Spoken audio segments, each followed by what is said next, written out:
Now, hey everybody, welcome back to another episode of the Stratfam Forum Football Show. This is part two of our Autumn Wind Spectacular season preview. We have we've already looked at the American Conference. We're going to look at the National Conference now. And when I say we, I'm joined as always by my co-host Tom Cook. Say hello, Tom. Hello, Tom. Ba-dum-bum. Hold on. Oh, wrong drum. Wrong drum. So we had a little bit of a break, about an hour and a half, maybe almost 2 hours. And what did you do during the break, Dennis? I ate some dinner. Made the kids dinner. I had some ground beef that I had already prepared. I had a little taco seasoning and made some burritos. So we had some very nice ground beef burritos, and then clean the kitchen. This message. How about yourself? What was on the menu at the Casa Cook?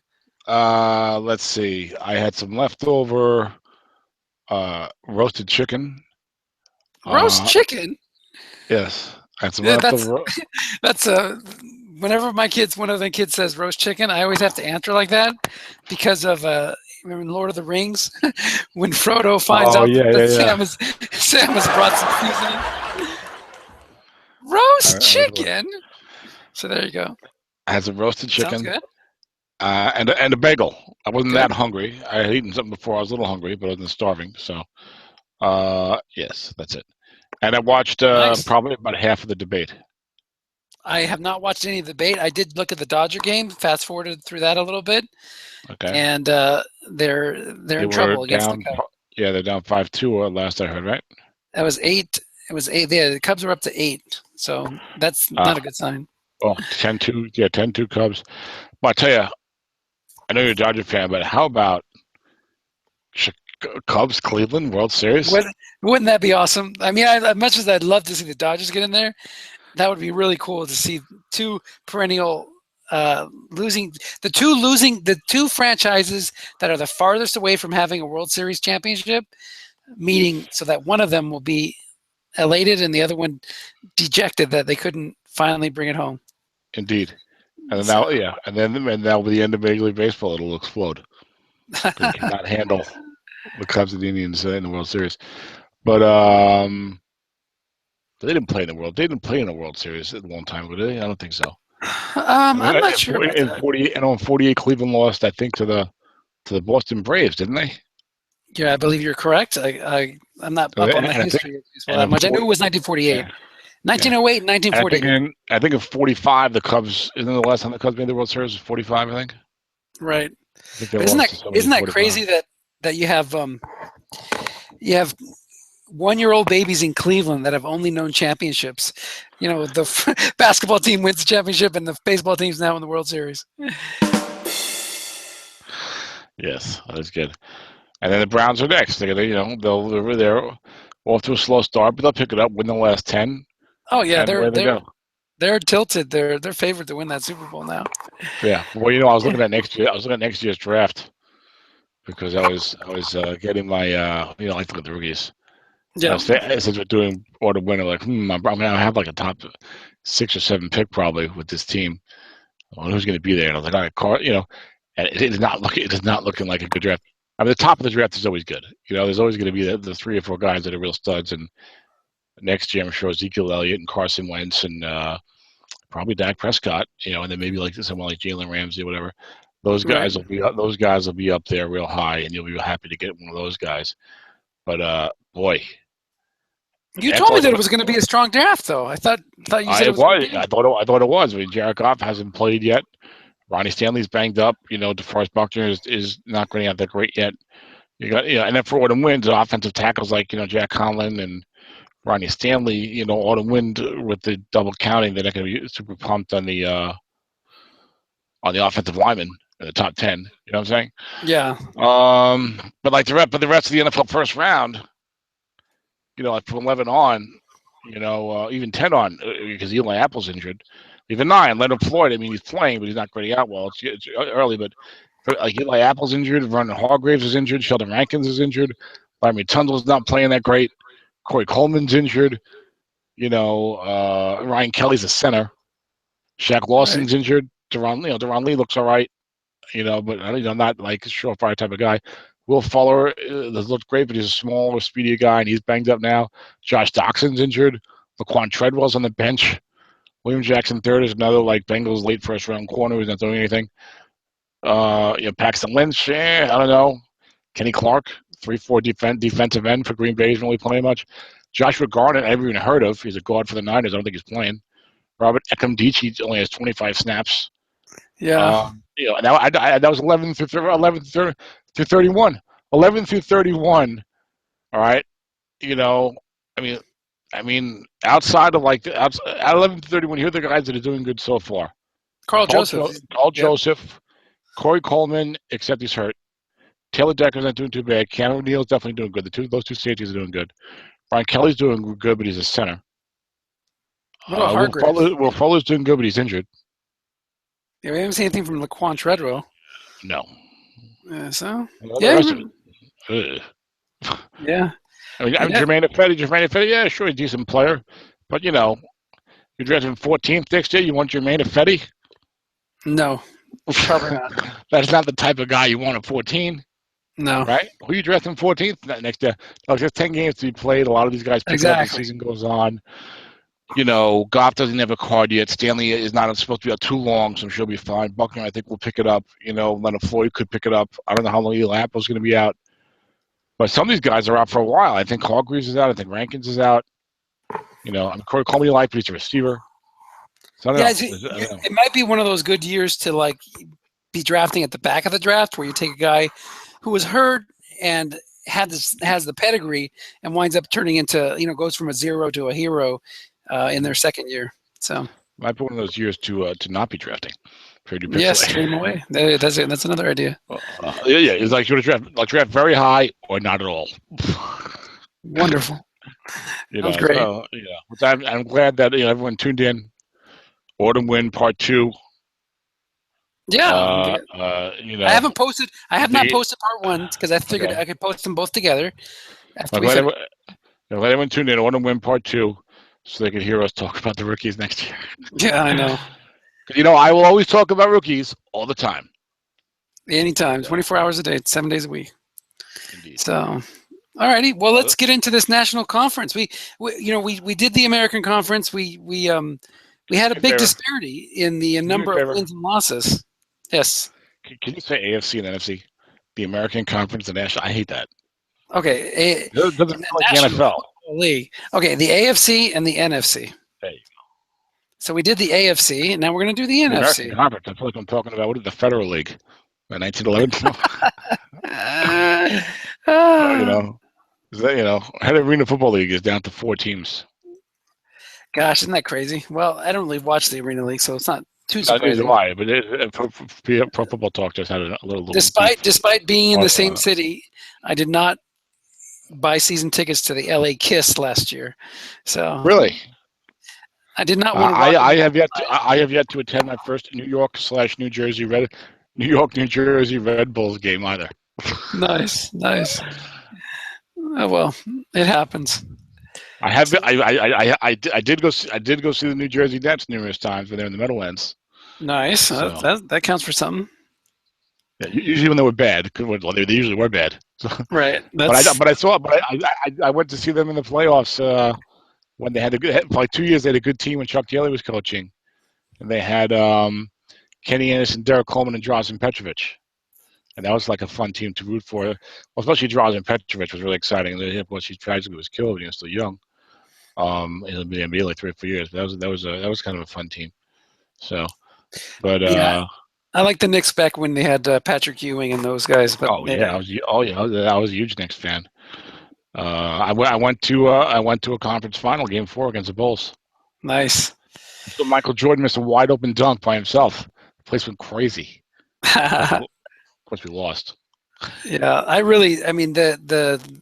the year they lost, when who was that big guy that couldn't make a layup, couldn't slam it down? Yeah, I was like that. Well, it wasn't. See, he didn't really have the opportunity to slam it down, and it had Scotty and Michael on him. Right. And they might have fouled him a couple of million times. I'm not sure, but he already had a reputation as a soft big man. Yeah, Paul Smith. that ruined it. So that didn't help him. No. He's one of those guys. What is it they used to say? Built like Tarzan, plays like Jane. There you go. There you go. That was like the wrath against Charles Smith. It's like he didn't fit in the team. It's like we had Ewing and Oakley and Anthony Mason, and like even like our point guards were like tough defensive-minded guys like Derek Harper and Doc Rivers. Then you had John Starks, of course, and then like we're bringing Charles Smith. Like, what's this guy doing there? Yeah. Right. And those guys made you pay when you went down the paint. Not so much on Charles Smith, but the other guys, yes. Yeah, I remember in Strato, he was always like a 0-0, like a 2-2 rebounding power forward. I was like, come on, you ever play Strat basketball or no? Never, no. I should take a look at it. Well, they've changed it a lot, and I haven't played it in like at least 15 years. They changed it a lot, but back in the day with the cards, like you would have a rebounding rating from 0 to 6, both an offensive rebounding and a defensive rebounding rating. Okay. So like a defensive left forward, like the good rebounders would be like a 5 or a 6, and a 4 was like not even that great, but it was like okay, they'll whatever. Okay. Like Charles Oakley would go to like a 5 or 6 usually, at least. You know what I'm saying? And you could have numbers like above that, like if you're like Charles Barkley or Dennis Rodman, you get to these crazy like double-digit numbers. Okay. But anyway, Charles Smith is like never above like a 2, like defensive rebounding, like never. Wow. All those strat sports have things that you want, you don't want. It's like you would never draft Charles Smith on your draft team. You had a good draft team. You never wanted him as your power forward on the draft team. So gotcha. We've done the game. You're blurbing out a little bit. I said we've done the game. No. You're sounding warbly, like as if one of us has a bad interview. Okay. Well, hopefully it's a temporary thing. Is that better? Testing. Not particularly. Okay. Well, good. Let's start the look at the NFC. Okay. All right. We're starting with the Carolina Panthers. This is another expansion team, I believe, right? It is. And I was looking at, and I did look briefly, since we were in the middle of all this, I did look briefly at the expansion draft while I was eating my dinner and watching the debate. And I remember talking to Michael Reeves. Michael Reeves was one of the expansion coaches. He did the Rams. He did a 3-team expansion draft. You had Carolina, Miami, and the Rams. Miami was Dan Moore, who's in the AFC, and the Rams or Michael Reeves, who's in the NFC. Whatever conference we do now. Who's Carolina? I feel like I know that coach too. I feel like I know all these coaches nowadays, but let me check. Is that a newbie? I think it's a newbie, but an oldie. I think it's someone from one of the leagues. What was this? No, hold on win with prediction. Dan Sir, maybe? Dan Sir, that's it. He had been in the league before, and now he's back in it again. Are you sure with that? I know he was in SSFA. No, he was in on win way back when, I believe. Okay. I mean, this predates me joining the league, I believe. Okay. Because he was in SSFA, and he was the guy that you kept. They were trying to trade Frank Gore during the draft. That kept getting overturned. Remember that? Oh wow. Yeah, I do remember that. Yeah, he was Cleveland. But okay. But yeah, I looked over it, and indeed, in top, the talent was not that great, And then, but there was some good finds. And I think Michael Reeves, did a really nice job. I remember talking to him about that. Right. Because he emails me every now and then. Michael Reeves, there's a couple of guys. I think I said this story once, but I announced it again. There's like 2 or 3 guys who did not know anything about strat football, never played strat football, right? And just like on YouTube, like looking through like football stuff, yes, came across broadcasts of my strat games. Yeah, and listened to them and thought them and liked them and thought they were cool. And looked for other broadcasts we had and other shows. Right, and then they have Mark Sessler. Yeah, that's right. Yeah, the NFL.com guy who interviewed us for NFL.com. And they ended up buying this strat game, liking it, going on the forum, and joining the league. So Michael Reeves went from never hearing about Stratomatic to listening to one of my playoff games, liking it, listening to a whole bunch of them, buying the game, joining the forum, and then being in the same league with me, and then playing me, all within like 12 months. That's crazy. I love that. That's what we needed. Oh, yeah, we need new blood, yeah. And he beat me. He had, I have when we talked about him. I had one of those epic, horrible luck games. He had like the six unlikely turnovers. I still almost beat him. I lost like 27-23. I was like, ugh. So he might have been the one that cost me an undefeated season in SAMHSA. I forget. Although that team really should have lost a couple of the games, so it wasn't like if I won that one, I definitely should have been 16-0. I probably should have been like 14-2 or 13-3, but I was fortunate in a lot of those games. But anywho, all right. So this is Dan Sur. Okay, well, I know Dan. I've traded with Dan. I traded David Garrard back in the day. Beautiful. So, all right. Expansion teams. You got Matt Ryan. That's a good way to start your expansion team. It is. Chris Ivory's got a good card. James White's got a decent future as a role player. Anyway, Anquan Bolden, Dante Moncrief, Zach Ertz. It's not a bad job so far. Sam Brenner at center. Look at he needs to upgrade there. Okay. See these expansion teams, they just get stuck with these horrible holes they hit through. You miss out on a center in the expansion draft, and you've got limited picks because only limited picks are available in the rookie draft. You're starting Sam Brenner 0-0. I went through it. We all go through it. So you got to really want to be in on a win and go through that first year. But Sam Brenner, Mike McGlynn, Jason Peters, Tim Lolito, Reno Giacomini, and Austin Howard. So he's got some depth there. Mark Lewinsky for the future. So that's a nice looking future group for an expansion team. Yep. Let me turn off my email alerts. And defensively, 4-3, good against the run, average against the pass. I hope they're not too old. That'd be interesting. He's got Michael Bennett Jr., Paul Soliai. Paul Soliai is not exactly young. But he's got Michael Bennett Jr., Paul Soliai, Marcel Darius, Bobby Richardson. So he goes, let's see, 6'4", 6'4", 404, 5454. That's not that bad for an expansion team. The linebackers hurt him at 4-3. I think of all the coaches in the expansion draft, he put together the most balanced team. Yeah. For the year. But they don't let me see how old these guys are. And Bennett Jr. is older, but he doesn't seem to be slowing down too much, so that's okay. Marcel Darius is young, but he's got off the field problems.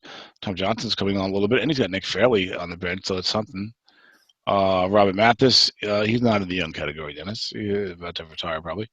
Donald Butler playing a little bit for Miami, but Alex Okafor, his linebackers need help.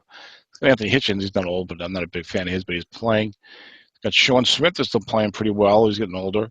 Josh Jenkins is like his prime. Cam's not washed up at all. And Jarius Burnett. So actually, even though he's got like a well-rounded, the more well-rounded of the three teams for the year, it's actually got some decent youth and guys in their prime and stuff. So it's not like he's. It's a good mix.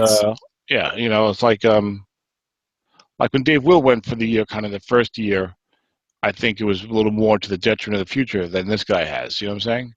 Right. It wasn't awful for David. It wasn't like it was all old guys or anything, but you could definitely see at spots where he was focusing more for the now. And then just let you know. Oh, I got to share something with you.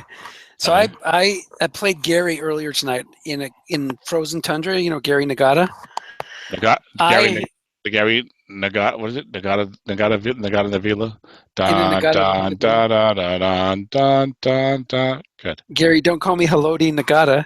The first half of this game, I have a poor defense. Right. First half of this game, I have David Carr and James Starks. I got 20 first downs. Yeah, David Carr. 20 first downs. Why don't you get Derek Carr? Oh, Derek Carr. Sorry, not David. I got 20 first downs, and he only got 2 first downs the whole first half. My time of possession was 22:48 to 7:12. And because of a fumble punt, the game is tied. It's one of those most dominant how am I not dominating this games? So you guys only played one half. Yeah, we have to save it and finish it later because of the podcast. So, but I'm expecting to lose probably that game, despite my offense. If you dominate and you're tired at halftime and you're poor on defense, it does not look good. Does he have a decent club? Josh McCown, Todd Gurley are his main guys with Calvin Johnson. He's decent. He's average. I'm poor. So. Okay, yeah. So you're probably in trouble there. Against the poor, Josh McCown, Todd Gurley should do some work. That'd be nice. I know. I'm getting lucky, though. So we'll see what happens. We'll see how it finishes. What kind of runs is he doing mostly with Gurley? Because there's an interesting call that Gurley has. Buck and end run. So he's avoiding the chunky off tackle. Okay. Yeah. And that makes sense. I would do that too. Yeah, absolutely. Well, every now and then I might run an off tackle because it's exciting. Every now and then. But yeah, that linebacker, yeah, you keep him linebacker and run, you're in good shape with Gurley. For sure. He's going off in Samifa as well. Okay, so this team, now to take the little more seriously. Matt Ryan doesn't have a great call this year, but he's still 32 league. Chris Ivory's doing pretty good. The offensive line hurts. The zero's going to hurt the pass blocking. I like Ertz. Ertz is great. You already talked about Bennett. And Chancellor's a great guy to get in the expansion draft because that 4 is going to turn into a 5 or a 6 next year. Yeah, you would think so. What do I do with this team? It's a weird team, boy. The expansion teams are even weirder. I talked about the teams being weird in order to win because of the 30 teams, and you can't fit everybody, so you get some funky looking like whatever pieces trying to fit together. Yeah. But the expansion teams are the funkiest because you get an offensive line. You get like a 6'7", a 6'2", and 2 0-0s, and Matt Ryan and Chris Ivory, trying to figure out how good do you think this team's going to be. I really want to say like 8-8, because you got there's a decent amount of pieces here to work with. But I gotta feel like some of these issues, like the double, you don't want double barreled, the 0 interior lineman. Yeah. Because that's the thing, like a 0 offensive lineman, like even if you're like a 1, it's like a good sack chance, And nose tackle 4-1 is like licking his chops. Stephen Glenn is excited. It's the 2 6s of the defensive line. But it's a 4-3 with weak linebackers there. I want to say 8-8, but I'll go a little soft. I was 7-9. All right, I'm going to go 6-10, and that's only because I think this division is going to be strong. I'm looking at the names, and they seem to always have strong teams. That's true. That's true. The Steamer in Montreal, and San Francisco. You got Rick Byron. Yep. So San Francisco was Lawrence, right? Yep. I wouldn't be surprised, though, if this team was a fringe playoff team. It could happen. Absolutely. And Dan's not a bad coach. I played against him before, so. Montreal, what's Claude, the defending champion? 2 championships in the last 4 years. Yes. Let's hear it for the Alouettes. I wanted to do the French national anthem, but I couldn't remember it. Dun dun dun dun dun dun dun dun dun dun dun dun. Even though he's Canadian. What? Yeah, come on. Oh, Canada. Well, that's all Canada. That's not, I like the French national. The French national anthem is probably the best internet. If you can't have your own country, everyone. We love our national anthem in America, but so the best national anthem outside of America, because we're American, right? I would choose the French national anthem easily. I like Canada. I would go with Canada. Have you ever seen Casablanca? I have. That scene with the French national anthem in the bar Casablanca brings a tear to my eye every time I see it. Because you realize they filmed that movie in 1941. They filmed the movie. While France is under Nazi occupation. Wow. Okay.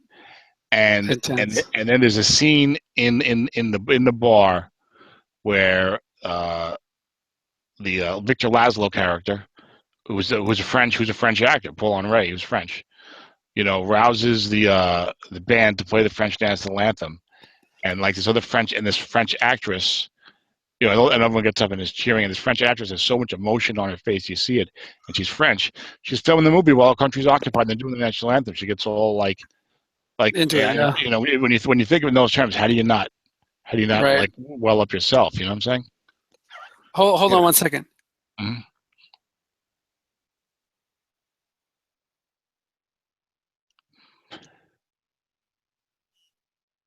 Tom and Dennis's Autumn Wind AFC podcast is brought to you by Warner Brothers, makers of classic films like Casablanca. Well, maybe it was Warner Brothers. I think it is. I still remember the opening sequence. They show the map. They show the dotted line going from Casablanca to Lisbon, Portugal. I am a bit of a movie buff. That's one of my 2 or 3 all-time favorites, certainly. I am not going to hold on. I'm going to proceed. Okay, I'm back. Okay. I had to take care of a kiddo situation. Indeed. The Montreal Alouettes, Alouette, alley-oop. So how's he looking? They got Drew Brees at quarterback with Blake Bortles and Brock Osweiler on the bench. Someone asked me my opinion.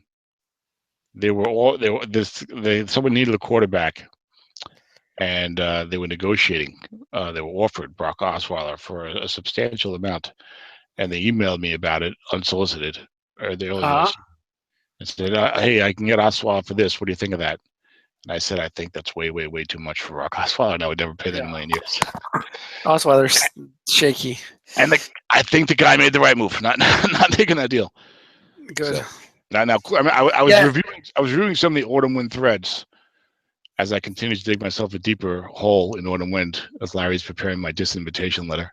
I don't think you get a disinvitation letter. I think you're just simply not invited. I think Labor Day rolls around. I think Labor Day rolls around and you realize you haven't been invited. You're like, wait a minute, aren't I in Autumn Wind? No, I think they tell you you're not being invited back. Okay. Yeah, they do. We would like you to read this invitation, this non-invitation email. So, but we had to talk with the trade etiquette, and Claude was saying that if someone makes you a trade offer, you should always respond politely because they took the time to look over your roster and made the courtesy of issuing you a trade offer. Of trying to rip you off. I mean, yes, if you. Yes, and the thread was very like, oh yes, it's so good, we should be nice to each other, and of course I responded in contrary fashion, and of course I responded saying, well, listen, if a guy emailed me clearly trying to rip me off or offer me an insultingly one-sided trade, I don't see why I should respond politely. Now, I do generally respond politely, or I don't say what's on my mind. What's on my mind is like, what do you think? I'm a freaking idiot, but right. And Claude was like, is it that hard to say no thanks? So I was thinking of then. Of offering Claude a barrage of extremely one-sided trades in my favor, just to see if he said no thank you to all of them. I was gonna offer him like a 6 for Drew Brees. What do you think, Claude? Is it that hard to say no thanks? Claude, my team could use a second quarterback in case Andrew Luck continues to have injury difficulties. I know you're good at drafting. What do you think about my 6th-round pick for Drew Brees? 6th-round picks are more valuable because you got them after 2 NFL games have been played. Yeah, that's totally reasonable. No, thank you, but thank you for taking the time to put together that beautiful offer. Exactly. I'm sure there's someone I like on the defense, And I'll throw in a 5 for Dontari Poe. Why not? Make it a package deal. So let's get tackle, Dennis. And Claude's good at drafting, so you could use the draft pick. But anyway, but I don't know. It's just a different. It's just that in the laissez-faire leagues, I just feel like since I joined Autumn Wind, I mean, I feel like I've been thinking I'm a 3rd grader or something. I feel like I get just an endless stream of extremely one-sided deals, and I'm not the only one. Like I tried to make I made a trade offer to Mick, and he goes, what's this? He says, you're not offering me your 4th-round pick for Khalil Mack, Yeah, he was surprised because I made him like a reasonably fair offer. He said, "Oh, is this Autumn Wind?" And then and it's just a lot. It's a number of guys. It's just like, come on, man, why even waste my time? I hear you. Do you think I'm going to trade your Ray Maualuga for the 130th pick in the draft? You really believe that deal has the potential for me to say yes? What is that? 5th-round pick or 4th-round pick? The last pick of the 5th round. The last pick of the 5th round. Like, what I must be going on a kick me sign. I think I'm a chimpanzee. It's like, I should respond, oh, thank you so much for taking the time to review my roster and find a deal that would be suitable for both parties. Well, I think it's good. I think it's good in a way that more people are saying no to these one-sided offers. So guys, if you get a bad offer, don't be afraid to say no, and don't be afraid to go make the offer yourself. There's nothing wrong with that. But if you really want to trade that guy, you can find a deal. Well, that's what I did with you, Dennis. When you offered me an 8 for Terrell Wharton, I said, "How about I give him to you for 2 first-round picks instead?" Because I felt like your offer was so insulting one side, they gave one right back to you. Who was I offering again? Terrell Wharton? you have me 8. Remember that was Travelle Wharton. Oh, Travelle Wharton, yeah. Yeah, when you offered me the 8 for Travelle Wharton, I said no, I'll give him to you for 2 1s because right. I thought your 8 was. He was like he was a guard 5'4" on his last card or whatever. Right. I was like, come on, 8? Really, an 8? Well, that was a different league. Let's focus on the autumn win. Yeah, let's focus on. Yeah, okay. I'm we've made plenty of good deals. We have plenty of fair deals. So. Well, yeah. Well, the Cedric Thornton deal's making up for it if he indeed does not. I don't know. I don't know. What do you do? They signed the guy. He's as a run stopper. He's listed as a starter. He's like 27 years old. If I played a 4-3, I kept him. I want to play 3-4. I don't need him anymore. He's a 4-3 defensive tackle. So anyway. Yeah, he'll get in there. See, it's interesting. Like I know I come off as like Mr. Wise Guy, New Yorker, giving everybody a hard time. I pretty much make very fair trade offers. It's like like Nathan said to me long before the DeAndre Hopkins deal. Nathan was like, it's like, yeah, I know that you actually make good offers and don't like come looking to rip people off. Really, I don't know because maybe I'm foolish then. Because I look at both teams like, what's a deal that I want this guy? What's a deal that this guy would actually do? When I guess what I should say is, I want this guy at absolutely no cost to my team. Let me offer him a 9th round pick for his guard 6'7", or whatever. Anywho, the Montreal Alouettes. I'm just saying that's the environment in any laissez-faire league because it's laissez-faire, so guys are encouraged to try and rip people off. That's what I'm saying. You know what I'm saying? Because there's nothing to stop you from doing it. But anyway. There's a lot of guys who make these one-sided deals, I feel like. I'm not singling anybody out. I'm just saying a lot of guys, except for Ed Carpenter. Who's a good guy, but he's a good guy, but he didn't know me, I think, and so he's making these offers. Like, come on, Ed. This is going to be it's going to be our worst reviewed show. Come on now, quit bashing people. Let's get on to the positive. I'm not bashing anybody, am I? I'm just teasing. I like it, Carpenter. I'm just saying. Anyway, all right, Drew Brees for 6th round pick. So look at the quarterbacks: Drew Brees, Blake Bortles, Brock Osweiler. Other guys already have one. So he's got Drew Brees. He's got a great card, right? Mm-hmm. It's funny. Same thing with Dalton. Drew Brees came a little lower in my ranking than I thought he would have. Oh, because his short pass is not as strong as usual. 14. He's looking at 15, which is still better than most this year. And he's Drew Brees, who's a little better than wrong. It's 21. But maybe not as good as usual. And then with the long pass not being as strong this year, 5'11" is probably one of the better ones. Almost all these guys are good in flat pass, so my formula kind of rates them all 3 columns the same, I think. So that's why he doesn't come out as high as usual. I've got him number 7 in the set. I think Ed's got him number 2, I think. So okay. Well, he's won the league with Brees twice in the last 4 years. So who wouldn't want Drew Brees as a quarterback? I mean, come on. Right. Yes. Yeah. So even though it's not his strongest card, it's still pretty damn strong. Absolutely. And it's a 2nd overall. I got a 7th overall. Still strong. We got Carlos Hyde. He's got a pretty decent card and gets wrong. And when you have a quarterback like Brees, you're going to see a lot of guess wrong. He's got Danny Woodhead, who can't run this year, but he can pass. Can catch rather. He doesn't fumble much, and Shane Vereen does not pass the 65 threshold. That's interesting. He's got both Woodhead and Shane Vereen receiving backs. Now he's got Claude, which is a very good team. He's got Eric Decker. I think his max short pass this year. Yes, he is. Only 9-15 deep. Okay. He's got Roddy White on his last legs, 43 with 11.8. He's a 16.22 and not good for yardage either. He's got Jason Witten, who he traded for apparently, 77 with Mark, I think, 77.9.3 max flat, pretty good. Okay, and go deep a little bit. Offensive line's got 3 7s on it, but he's not going to benefit from a dump off like he would with Brees normally. Right. He's got the 6. He doesn't have a good blocking back, but he's got the 6'5" on the left side and a 5 right tackle. He's got 4s. Gradually, Collins, Eric Flowers. He's replenishing for the future. 3 for average. This does not look like your grandfather's Alouettes. Look a little less than we're accustomed to, I think, in the last few years, right, Dennis? Yeah, I would agree. average for Montreal. Usually they're in the excellent categories, I believe. Right. So this line goes 4-6-0, 4-0-4-4 linebackers with a 6-4 corner and a 4-5 safety. So definitely a lot of weaknesses on that defense. But if you alluded to the corner 5, corner 6 is even better. He can double that 4 a lot and let Revis play on Revis Island, probably for the last time ever. Probably next year might be a 0, probably a 4, unless he picks it up big time. So that'll help him, and then it'll be, I mean, and guys who are bad like end run in a 30-team league.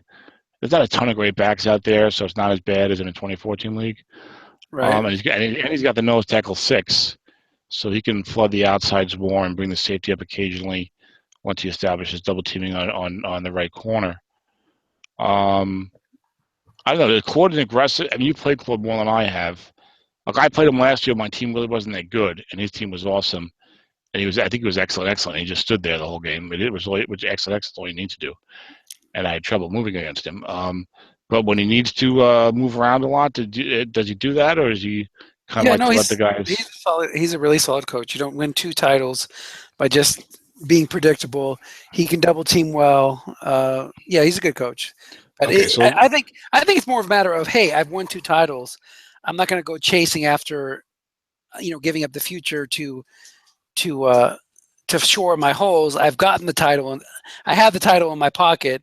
I'm just going to play what I got and draft some young guys. And do the best I can.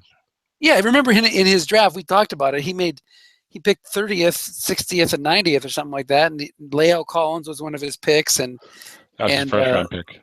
Yeah, then he had Eric Flowers. Eric Flowers, and then the Carolina receiver, Funchess. Yes. So I think Funchess went 60th, and Flowers got in there somewhere. So he's trying to just. And he picked up Lane Taylor, who I was big on. So Claude's a good GM and a good drafter and a good eye for young talent. So I mean, he saw that. All right, I'm gonna time to go back for looking at the future, and not go all out for the year. He made some moves for the year to help. I think the Jason Witten trade was this year. I think I saw. And it's still a pretty decent team. Like I said, I think I've only played in 1 game, so that's why I was asking about when you have a weaker defense, you got to move guys around. How did you do? I was asking your opinion. So this defense can be coached around, but what's I think tough for him is if you're gonna try and shore up the end run a little bit. You're doing without the linebackers. You have to cover people, and you're still going to watch out for these 2 guys in the short pass. But I think it can be done. I think his defense might end up playing a lot better. The nose tackle 6. I'll tell you, depending on what his 6s are, it's like he's got to look. This defense has got only 2 guys that are better than a 4 against 2 guys that are better than a 4. Dontari Poe and Darrelle Revis, and then 3 guys. And Devin McCourty, free safety 5. But depending, if you have only a couple of guys like that, depending on where they are, you can still coach around it. Because one of them is a nose tackle and one of them is a corner. So it's like you can leave that receiver alone all game and double elsewhere. And that nose tackle 6 is like guys that get shy by running inside against a nose tackle 6, Yeah. Really, if you have decent blocking, you shouldn't. If you have decent blocking and you face a team like this that wants to be like protecting the outside and sliding and protecting the flats, you can still run and get the 6 inside and first and second down and do okay. If you have the blocking. But it's still great to have. So I think he'll play well. I think he'll play well with the defense, better than the ratings look, better than the average looks. The offense, he's going to get enough out of calls high, but the attempts are low. I wish he had a second back to take some of the pressure off. But you got to give you kudos to the guy for how much he's won. So I got to pick a pretty good record, I guess. Now last year he was only 10-6, really. Yep, and won the title. Yeah, we were in that brutal division, though. Right. I bet he cleaned up outside the division. So I was actually like 500 in the division. I was like 3-5 outside of it or something weird. But you know what? Maybe I'll ding him a little more. I'm going to ding some teams. I'm going to ding him a little bit. I'll go 9-7, actually. All right. I will go 10-6. I'll go 10-6 again. You're probably right. There's certain guys you should have a ding, but I'm going to ding him anyway. I see Gavin Escobar on his bench. My one-time 5th-round sleeper who's going to be great, and is still doing nothing. So anyway, I'll go 9-7 for Claude. Okay. San Francisco 49ers, that's Lawrence Green, correct? Yes. And Lawrence was in the expansion draft with me 3 years ago. Looks like Mick has got the best of the expansion teams right now that I was with. So always comes back to me, Dennis. I'm so self-centered. He's got Matthew Stafford, who, boy, how about Jim Bob Cooter for offensive coordinator of the year of the last year and a half? He came in like the second half of last year, and Stafford turned around immediately. And this year, Stafford's putting up big numbers. You know, they're only 3-3, but you gotta love that. Stafford's got looking real good. Yeah, you gotta love that Cooter. He knows what he's doing. Knows how to move the pieces. I'll tell you, if Stafford has a real good year this year, you can start to think, gee, is this guy going to move into like Phillip Rivers territory now, where he is one of those guys who's just going to be really good every year? I think some columnists had an article saying, is he the best quarterback in the NFL right now? Which I thought was a little bit out there, but it's putting up numbers. Yeah, no, I think you could have answered that article in one word: no. But he is third in rating. He's completed 69% of his passes with a 7-point average, gained 14 touchdowns, 4 interceptions, with no ground game. And they have, I think, kind of like a bunch of number 2 receivers. No real, even though Marvin Jones is kind of taking off as a number 1 receiver. Right. But, it's not like Calvin's still there and stuff like that. Or he's got, like the Denver had, Sanders and Demaryius Thomas, or some of the teams have had guys. So he's certainly doing well, and I think if you've got him in now, if he puts together a whole year like this year, you're going to feel really, really good that Matthew Stafford's your quarterback. What do you think? No, I agree with that. I think he's exceeded my expectations. I expect him to be a solid quarterback, but he's moved up a tier, maybe 2 tiers. So you'd be happy. Well, remember, he had that great like second or third year. He threw for 5,038 yards, 63%, 41 touchdowns. We said, okay, he's going to do it. He's going to be like that Marino guy. And then then he kind of was mediocre for several years in a row. But now at age 28 with a new offensive coordinator, and Stafford loves Cooter. He does. I wonder if Cooter will get a head coaching job somewhere if this continues. Interesting. That seems to be what happens, but Detroit's got to win. I think more if they go 8-8. It's harder, I think. I think the owners want to coach from a winning organization for whatever reason. But anyway, if the defense isn't that good and the offensive guy puts up a whole lot of points and does great things with a quarterback who was kind of struggling a little bit before, wouldn't that make you a head coaching candidate? It certainly does. That's what they do. They troll around, grab those hot offensive and defensive coordinators. Yeah, let's check John Baldwin's transactions file. Let's put that to work. This is San Francisco. There's so many teams I don't want to win. It takes forever to scroll down this stuff. Hold on. But I think he gave up a lot to get Matthew Stafford. He traded for him, didn't he? He did. I remember when I saw that trade, I was like, oh, boy, Matthew Stafford? He gave up all that for Matthew Stafford? Jeez. But what's going on here? I got the transactions sorted in a weird way. I think our ratings are plummeting right now. It's like one of those bad Sunday night, Monday Night Football games. Everyone turns it off in the early third quarter. That's how our second half of the broadcast is going right now. The NFL ratings are down. You know that, right? I keep reading that on Pro Football Talk. Yeah, it's weird. Mike Florio tends to. Who was the head guy at Pro Football Talk, and they started as his website. I like Florio a lot, and I love Pro Football Talk, but he has it in for ESPN. He hates ESPN, boy. There's so many anti-ESPN articles there. And he talks about ESPN and ESPN crime. And you could tell that this guy came from a background where 12 years ago, because this is the background, he started this website and he wanted to get into business, wanted to break into it. He probably applied for a job at ESPN at one point, didn't get it.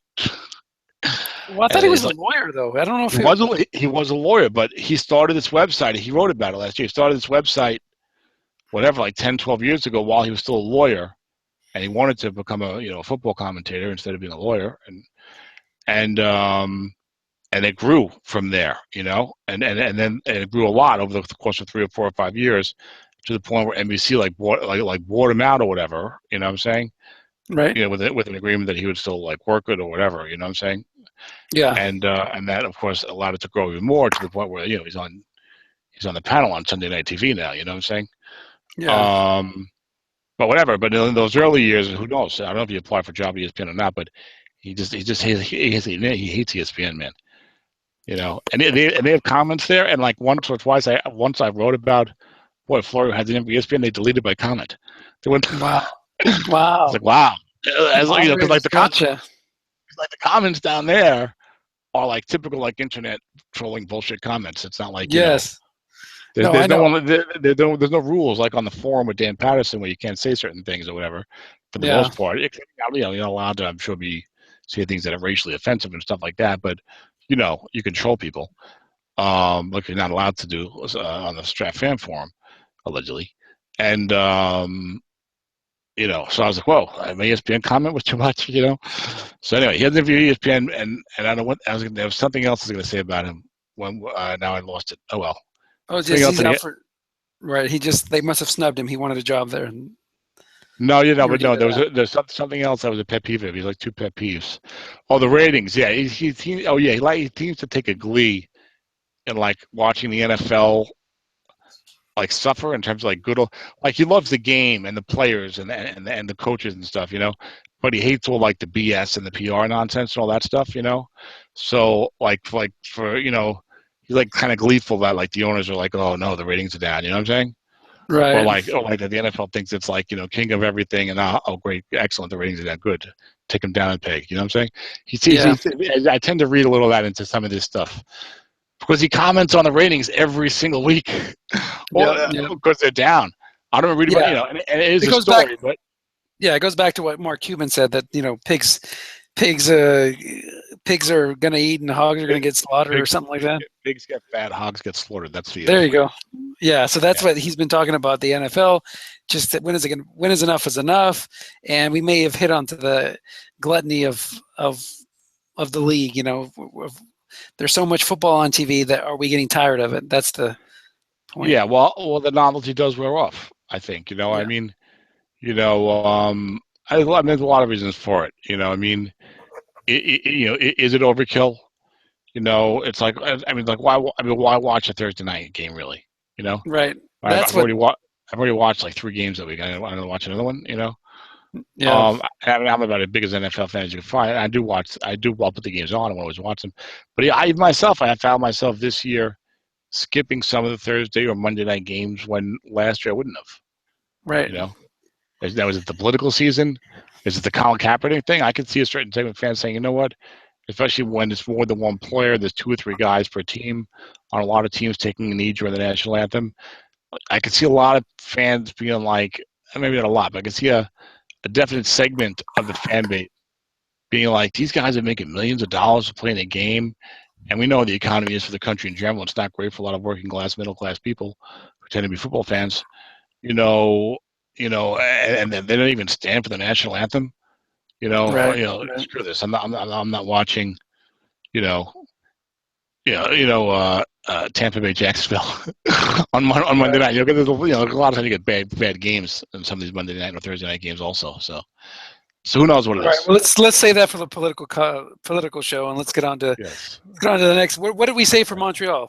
What's your time? Where did you finish Montreal? I said Montreal. Where's the next team? We're on Southern California. San Francisco. Okay. Got it. I am rambling. Because I'm on the East Coast. What time do you need to wrap up tonight? I got another hour and a half. 90 minutes. Okay. Let me see. We have. Okay, great. So I can do a discourse on the election. Okay, no. 5 minutes a day. You can invoke the gong if necessary. We were looking to see what he traded for Matthew Stafford, thanks to John Baldwin's wonderful spreadsheet. And he traded Cameron Hayward, Calvin Pryor, the number 13 overall, and the number 42 overall. So first and second round pick, Hayward and Pryor paid a lot to Luke Dalfium, the Bears, for Stafford. At the time, I was like, boy, it's a lot of good for Stafford. He's not really that established yet. And I felt like Lawrence's team is going to need so much more. So let's take a look what the rest of the team looks like for the future as well. He's got Matthew Stafford, who's got, I think, a decent card, but not a great card, right? He's got a pretty good card. Yeah, he's solid. And he's number 5 in my rankings. I'm sure Ed has him somewhere fairly high. and one of the better long pass cards, it looks like. So 6'7", 6'11", which is not saying that much for this set, but and he runs better than you think. We remember from I think it's me for preseason show. We're looking at him, and he's got Sam Bradford on the bench. So if Bradford comes through this year, you can trade him away to somebody. Yeah, and get some of that cost back that he put into. Indeed. He's got Julio Jones and Randall Cobb. Okay, he's got Rob Gronkowski. Fortunately, Buck Allen is the lead running back. I think the defense can be atrocious of this team. But Buck Allen, for a team that never sees a run call, I guess he's kind of okay. I guess kind of catch a little bit. Paul was giving away Demetrius Harrison. I kind of liked him, converted basketball player, and Lawrence emailed it back before I did to get him. He's got 5'7". He's got a decent pass blocking with a 7, a couple of 5s, a 4, and it's week 2 on the right side. Run blocking, it's decent on the left side, 6'5". But I feel like the team's not built for now anyway. Play Turner's been cut by like 3 teams in 3 weeks. Cody Wallace, Rich Incognito, Morgan Moses. He's got some guys on the bench. Ronald Leary and Cameron Irving. Okay. Leary's playing again this year. Average against the run, poor against the pass. Got J.J. Watt. That sucks.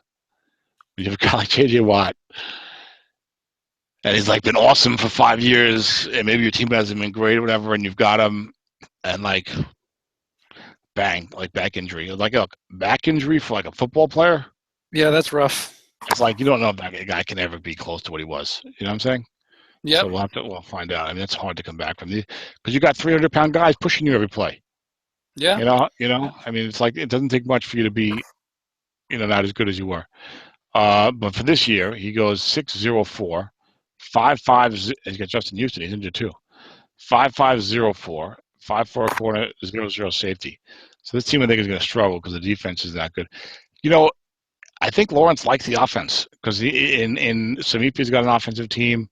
His really good SSFA team a few years ago was like an offensive juggernaut, but also had a good defense. But offense was like where they really buttered their bread. So it'll be interesting. But in order to win, you got to get the defense because they're double counting. I don't know what to make of this team. I think they'll struggle. What do you think? That not having a running back is the only thing that makes me lean towards that side. I do like Stafford. I do like some of the pieces on defense. God, Jones and Gronkowski themselves are going to win you some games. But there's some obvious holes. I think they can. With no dump off, wide receivers are going to win you games with the running game. So many receiver readings on these teams that have average and even the good defenses, with 3-minute zone. Yeah, we can't double team everybody, I guess, but I don't know. All right, I'll go 7 and 9. You go 7 and 9. 30-team league. Yeah, I'll go 7 and 9 too. Okay. Well, look at just everybody listening, our predictions are pretty crap most of the time, so don't worry about if we predict that. What are you talking about? Well, I don't think that we're very good at predicting. Are we? I don't know. Absolutely. I don't know. I think I'm always wrong all the time. Well, maybe you're terrible at it. I don't know, but no. I think actually we've been. I think if you look at the 3 seasons or so that we've done predictions, we've generally been pretty good. There's like one or two teams we might have been way off on, but otherwise we tend to be pretty good. We're almost never off by more than like a game or two. Yeah. Okay. Yeah. I'm not just tuning on one. Look, there's things you're good at and things you're better. I think it's good to be honest about it. But no, I think we're good at predicting the record. Doesn't mean we're going to get them all right, especially this league. I think this league is harder to predict because also when I look at schedules and stuff like that. Yeah. Okay. The mock drafts are a lot harder. Mock drafts are way off. All I'm saying is that right now you are 14 games over 500, and we're more than halfway through the league. So that's something's obviously not going to be right. It goes 1 and 15. Bang. Okay. Okay. All right. So we got Brandon Weeden, who we all know is awesome. So he throws a pretty ball, as Terry would tell you. Now Weeden has got a pretty good card. Flat pass is excellent, maxed out, including the on the interception. I'm wrong. Interception was 4. So it's interesting. He's got 4+3. Right. I have not seen that anywhere. It's always like +5 or better. He's got a little +3 on there. Interesting. Yeah, that's odd. I don't remember that either. Yeah. And there was one. I think it's Stafford, the one we just looked at, had like +5 on 6 and +5 on 7, like the same number on 6 and 7. It's like, what's going on? Must have like lower average gains or something. Or try get the completions but keep the average gains down, not make them too dominant. But Weeden, I think I've got Weeden. Ed's got Weeden real high. I've got Weeden as the number 12 quarterback in this set. I think Ed's got him like number 8. Okay. He does. Yep. He's number 8. And it's not a great card because the long pass kills you because he's 2'6". And I guess he's got 7 must-runs, and of course he's just like Brian Hoyer. He's so mobile. Brandon Weeden has got a must-run with 2 to 9 to 7 yards and more. Now Dennis, you're like, oh yeah, but the big runs are 2, 3, 4. Yeah, so what? Exactly. Unless it's 3rd and 10 or more, getting 7, 8, 9 yards on a short pass or a long pass is pretty good. Put you in positions even on 3rd and long where you can go for it on 4th down if you're in the right spot. Yeah, preferably. Especially with that flat card. Yeah. Yeah, that's right. With the flat card, if you have a running game. So I think this short pass right gets a much bigger boost than you normally would think because he's only got 11 completions, but then he's got 7 units of must run where look, even 10 is 6 yards. So he's got 7 units of must run where 33 out of 36 is 6 yards or more. Right. So I mean, that's like almost like having 5 more completions or something, however you want to count it, which would bring him up to 16 short pass right completions, which would be a pretty decent number. And again, I'm not saying Brandon Weeden's got a great card or the best card in the set, but it can be effective, And there's very low interceptions and a low snap fumble as well. And the short pass wrong isn't great, but it is 19, which is not bad for especially one of these second level type guys. It's the same as Russell Wilson. Okay. Yeah. But you pretty much in a lot of leagues, what's hard with him is that because he cannot throw the long pass wrong, only 6 guy that free safety is not going to be back there much. So this is a 30-team league, but you can't even feel confident like you're going to beat guys deep. So it's easy for them to sit on 4-minute short pass or flood flats. So I think he needs a running game more than most quarterbacks. But if you have any kind of decent running game, then you can. I'm doing it. So I'm finding you can run flat pass, short pass without the bomb as much. Even though I still like to throw in all 3 levels, and I still like to throw my fair share of bombs. But anyway, you can be effective and even more so in a 30-team league. If you have a decent running game, it helps. Unfortunately, he's got Lamar. I've always got Giovanni Bernard. Look at that pro set. That's why. Bernard's pretty studly. Yeah, because Bernard's got a nice guess wrong card. I think you're good. I think you're better at quickly identifying some of the wrong running cards than I am for being really good with the short games. I love those free cards. Free cards? They're freak short gain cards, the ones that have like 3 or the short gains on 6, 7, 8 or whatever. Usually it's the low carry guys, but Bernard's actually a solid this is kind of like a Jamal Charles card. If before Jamal Charles, well, maybe a little watered down, Yeah. Doesn't have the long gains. Yeah, exactly.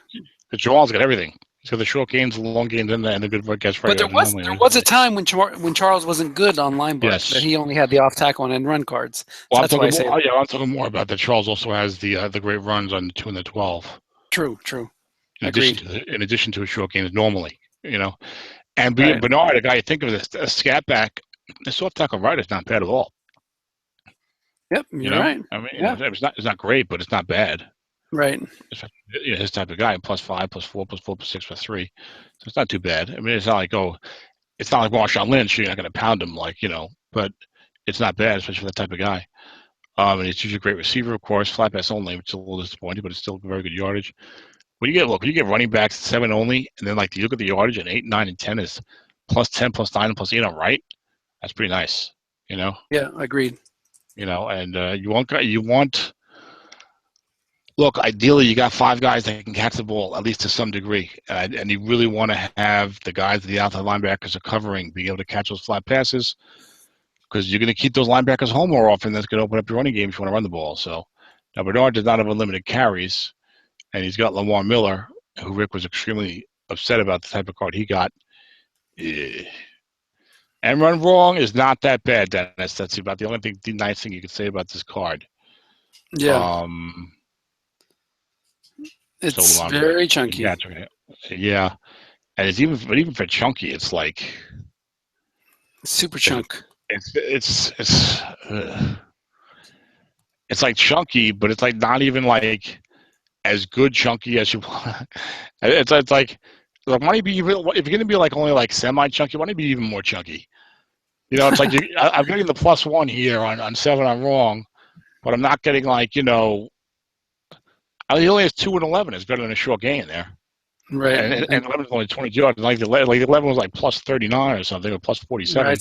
Spread that 85 out a little bit is what you mean. You know, or maybe like a 12 +31 also, or something. You know, I don't know. The other wrong is pretty good though. If guys are going to give it to all game long, which some guys will, when they're faced with the great Brandon Weeden. But let's see, the running game of the receivers, you got Alshon Jeffrey, who was, I kind of like when Strat does this. He's injured half the year, only had 54 catches. But we max him out anyway because he's a great receiver. You know, he's got max short pass and he's got max long pass. And I think Jeffrey is good enough for that, so I was happy with that. He's struggling this year. He is. Gary Barnidge, yep, 79 catches, 13.2. That's a look at that flat pass. He's got a great flat short pass card. And he traded for Ruben Randall, who's a stiff, but had a pretty good card, actually. Just, you know, decent card. Number 2 receiver, 19, 26, 12, 18. You know, interesting team. Can Ryan Griffin catch it all? 20 catches, 12.6. Not a bad little, like, block-and-back type flat pass. Well, I guess you're right. 32 link. Offensive line, you're pretty tired, aren't you? No, I'm good. I'm good. A little bit, but I'm good. Offensive line, Matt Paradise, the one graded center in the NFL so far. 4.55, 5.47, 4.4, 4.3.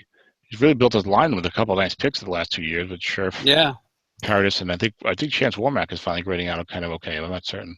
Yep. You know, so this is an interesting offense. Rick's a real good coach. You got to give him his props. He just won a championship. Didn't he? Battle Royale, right? Yep. Oh, no. Wait a minute. Did he win Battle Royale? I think so. Yes, he did. Let me check my website. But over Joe Golden, I think. Right, exactly. Joe, the 3-time runner-up. Yeah. Three Super Bowls in a row, though, is pretty impressive. Yes, Rick won. Joe Golden has made 3 straight Battle Royale Super Bowls. Yeah, Battle Royale / Sprint. Yeah, check out the Champions page when you get a chance. It's like Joe at the end. 83 Summer Sprint, second place to Paul. 2014, second place to me, and then 1986, second place to Rick. That's what this year helped the refs to push me over the top. 4th time's a charm. Yeah, 4-3, and nothing wrong with that. You should be proud of that, not ashamed of that. Exactly. I like the NFL. I feel like the NFL. You know, 4-3 defense average. 5.444. Oh, this is interesting. How do you end up average with these guys? 4.66 at linebacker, and it's Luke Kuechly is 66 and Thomas James is 65. You can't get an average on one of these things. Anyway, 5. He's at the opposite end of the spectrum. He must have missed it by like half a point. You know what I'm saying? Yeah. Yeah. 5.4. 17. 5.444. So he has 8.5 run to go with his D line 9.70, 25.5. Yeah, he was a half a point away from good run defense, and it looks like a half a point away from good pass defense. Okay. Yeah, exactly the same thing. So if he would have just upgraded one of those, you know, and I think you're better off always trying to get your pass defense up first. Absolutely. If he changed one of those 4s to a 5, then he would have been average good, and that's a little bit more what you look for in a title contending team at least. Yeah, but you know, I think Rick has like kind of gone more for the year for a couple of years. I think he wanted to make sure that he was not doing it too much again. Right. You know, and that's fair. I could be wrong about that, but I think he probably felt he needed. So, you know, comes a point where he was like, listen, I got a decent team, but I'm not awesome. Do I really want to invest even more for the year when I need to get more players for the future? Who knows? Anywho, he's got 5.44, 4.66 a linebacker, 4.5 corners with a 4.4 secondary. You know, it's interesting. You can coach around it a little bit. Well, look, flat pass 4.3 with 2.6 linebackers. That's awesome. Yeah, it is. I mean, that helps so much. You've seen that in teams that you've had. When you have either 3-4 with like 1-6 outside linebacker or 4-3 with two of them, you know, it's like you just shut down the flat passing game so much. You can flood that one flat, and guys are throw it to 6. They're not going to get a lot, and you can also move the guys up to the line of scrimmage a little more often because guys won't throw at them as much. You get the 5 to cover one corner, so you can double the left corner, you know, or you know, and slide Kuechly out sometimes, or bring the guy to the 5 if he gets the left corner. So I think this defense will play a lot better than the numbers look. What do you think? I agree, and I think that Rick knows how to coach them up. So I like this team. I think it's one of those teams that you look at and you don't really give a lot of respect to, looking at the personnel. But come at the end of the season, they're 10-6, 11-5, and you're like, wow, how do you do that? So he's got some good returners as well, Kalen Clay, and Lucky Whitehead. So I'm gonna go 10-6 for this team. I'll go 11-5. You know, I'm gonna go almost like a little bit of surprise. Well, I'm gonna say surprise 10-6, but you outdid me. So I guess not a surprise. 10-6. So I got him leading the division. I'll tell you, that'll be interesting. Shreveport, Montreal, two very different looking types of teams. But those look like so far. We're going to look at Jim's team now, but so far they look like the two best teams in that national NFC NFC East division. And we got to pick up the pace. Let's do it. What do we got for the Southern California Sun? Okay, Southern California Sun. Well, you're supposed to be bringing the chain machine. Okay, sorry, you're right. Okay, what's your prediction for the Sun? No, just kidding. Okay, 2-14. I need to make up. I'm way over 500 in the league. I'm too optimistic this year. Okay. He's got Matt Hasselbeck and with Tony Romo on the bench, which I think is where Romo belongs, is always on the bench. Looking forward to Romo losing his NFL job and then showing up in Cleveland next year. But Matt Hasselbeck, you know, Hasselbeck was a card that was interesting to me because I thought his card was going to grade out pretty well in my system. But he doesn't. No, a lot of blanks on that short pass card, short pass right. Yeah, it's got 13 short pass completions with 2 must rush units. But unlike Brandon Whedon and even Josh McCown and some of the other guys who only have like 11, 12, 13 completions on the must run, they're making up for it a little bit by getting +7 to +8s down to like 7, 8 or later. But Hasselbeck only has 2 to 6, 5 yards or more. So he's not getting any benefit from that. And he only has 2 units of must run anyway. And that hurts him on his short pass right and on his long pass right for me in my formula. But low turnover card. He's got LeGarrette Blount's got a pretty sneaky card, pretty good card. 4.3. I think a little bit more of a guess wrong only guy, yes. But linebacker left tackle wrong is pretty strong. You know, but you got to get him guess wrong, which will be hard with Hasselbeck. Got to play that West Coast game, which doesn't strike me as Jim's forte. You got DeMarco Murray, who needs on the bounce back because the current card is no good, right? I assume. I think I looked at DeMarco Murray's card this year. Not doing a lot there, that's for sure. Brandon Marshall got a great card. Stefan Diggs, pretty good card. Pettigrew, not too much. Offensive line's got zeros on the right side. Some shaky pass blocking, some good pass blocking. Not a good run blocking team. Oh, the defense is average and poor. This is my 3rd year in the league, so Jim's, I guess, is building also because he's not been good but my 3 years in the league. No, but he's kicking some pieces. Is it what? He's picking up some pieces. That Aaron Donald, that's going to be a fixture for him when he is a contender. Yeah. So I wonder if he was real good, like right before he joined, and I got his team like right as they entered into a rebuild or something. You know what I'm saying? Yeah, sounds about right. I don't know the history. So the defense is averaging pro was 4.4, 6.4, 4.44. 4.5 a corner, 0.4 safety. This team is going to struggle, I would say. And let me go back. Needs another year or two. Yeah. Well, he needs Romo to come back for starters. Decent offense. Jim's a pretty coach. I'll go 6-10 for this team. I won't kill them as much as I thought I might. I'll go 6-10. Okay, 6-10 for Tom. I will go 4-12. I will kill them a little bit. Okay. Struggle. Dallas defense, Cowboys. Go ahead, Cowboys. This is Mark Lepage, correct? Yep, correct. I'm playing against Mr. Lepage next Wednesday. Okay. And if he's unhappy with any of our trade negotiations, I think he's going to take it out of my woeful 2016 Illinois win team. We've got Jay Cutler at quarterback, and I think Mark. I think I played Mark last year. 64.4, 2.3. We all know what a great end runner Jay Cutler is, Dennis. It's amazing. How does he get that? That's crazy. Anyway, he's look at his stats. What are his NFL stats there on the card? 38 carries, 201 yards with a loss to 26. Wow. Okay. Interesting. I don't remember him scrambling that much. Average. 5.3 average, which is we were looking at someone else. Who's averaging that. Marcus Mariota we're looking at. Yeah. Marcus Mariota's average minus 87-yard run, I don't think was too different from Jay Cutler, so whatever. Yep. But Mariota kind of doesn't have a lot going on there. Real good must run, 296 yards or more. Passing card, the flat pass is real good. The short pass, the Strats think we mentioned this in the Salmifa preseason show. Strats seems to be dinging the short pass right. They want it to be a flat pass game, and short pass is only like third and long, you know.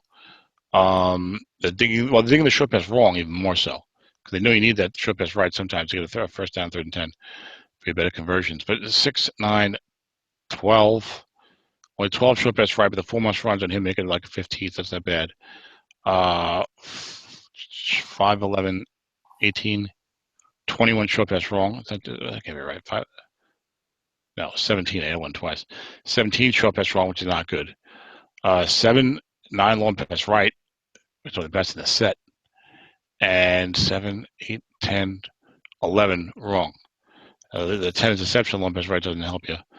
But you can throw some long pass rights against him under the right circumstances. But with no dump off, I think you'll see less long passes right because you'll get the bailout. Mark did a nice season preview of his own team, which Absolutely. we both read on the forum. So that was great. I wish more people would do that. Makes our job a little bit easier. But if going into the draft, he had Chris Johnson as his main halfback, but in the draft, he picked up David Johnson and Carlos Williams, and those two guys are going to make that Jay Cutler card really work well because you have to respect that run. Well, David Johnson's running card, I don't think is that great because he fumbles a bit, and it's not bad, but he fumbles a bit on the card this year. So I think I'm not sure. Look at that! Go back to David Johnson again. Look at that receiver card. Absolutely. When is the last time you saw a halfback with that kind of receiving card? I can't remember. Marshall Faulk. 1960s? I don't know. No. Lenny. Yeah, maybe. Marshall, no. Lenny Moore's card. This is a great receiving card for the modern era. Lenny Moore would have like a Jerry Rice card, but it has halfback. Right. So different style of football. So that halfback flanker role. So you can't compare it. But makes me. I love David Johnson. As you know, when we did the rookie shows, the draft shows, and it makes me chagrined I didn't trade Hopkins to Jeff Wemblett for the number 6 overall, and then draft David Johnson. But I didn't realize it was that Jeff. I thought it was Jeff Smith, and didn't think he would want that type of deal. But anyway, that's okay. It would have been nice to have Andrew Luck and David Johnson on that team. But anyway, yeah. And Johnson's having a great. He looks great. He looks like the best back in the NFL.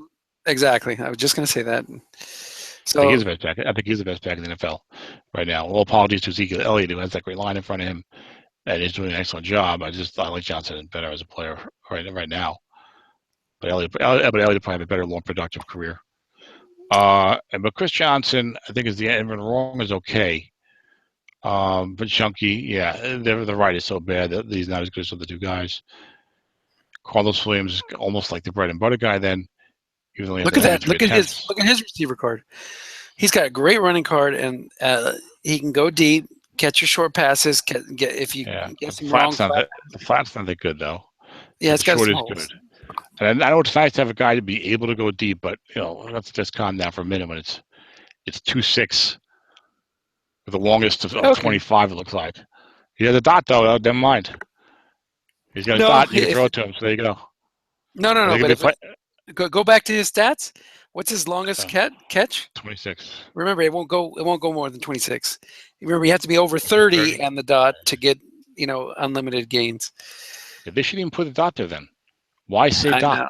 The dot, it just represents that the longest catch was a touchdown. Yeah, but there's no reason for. Well, who cares?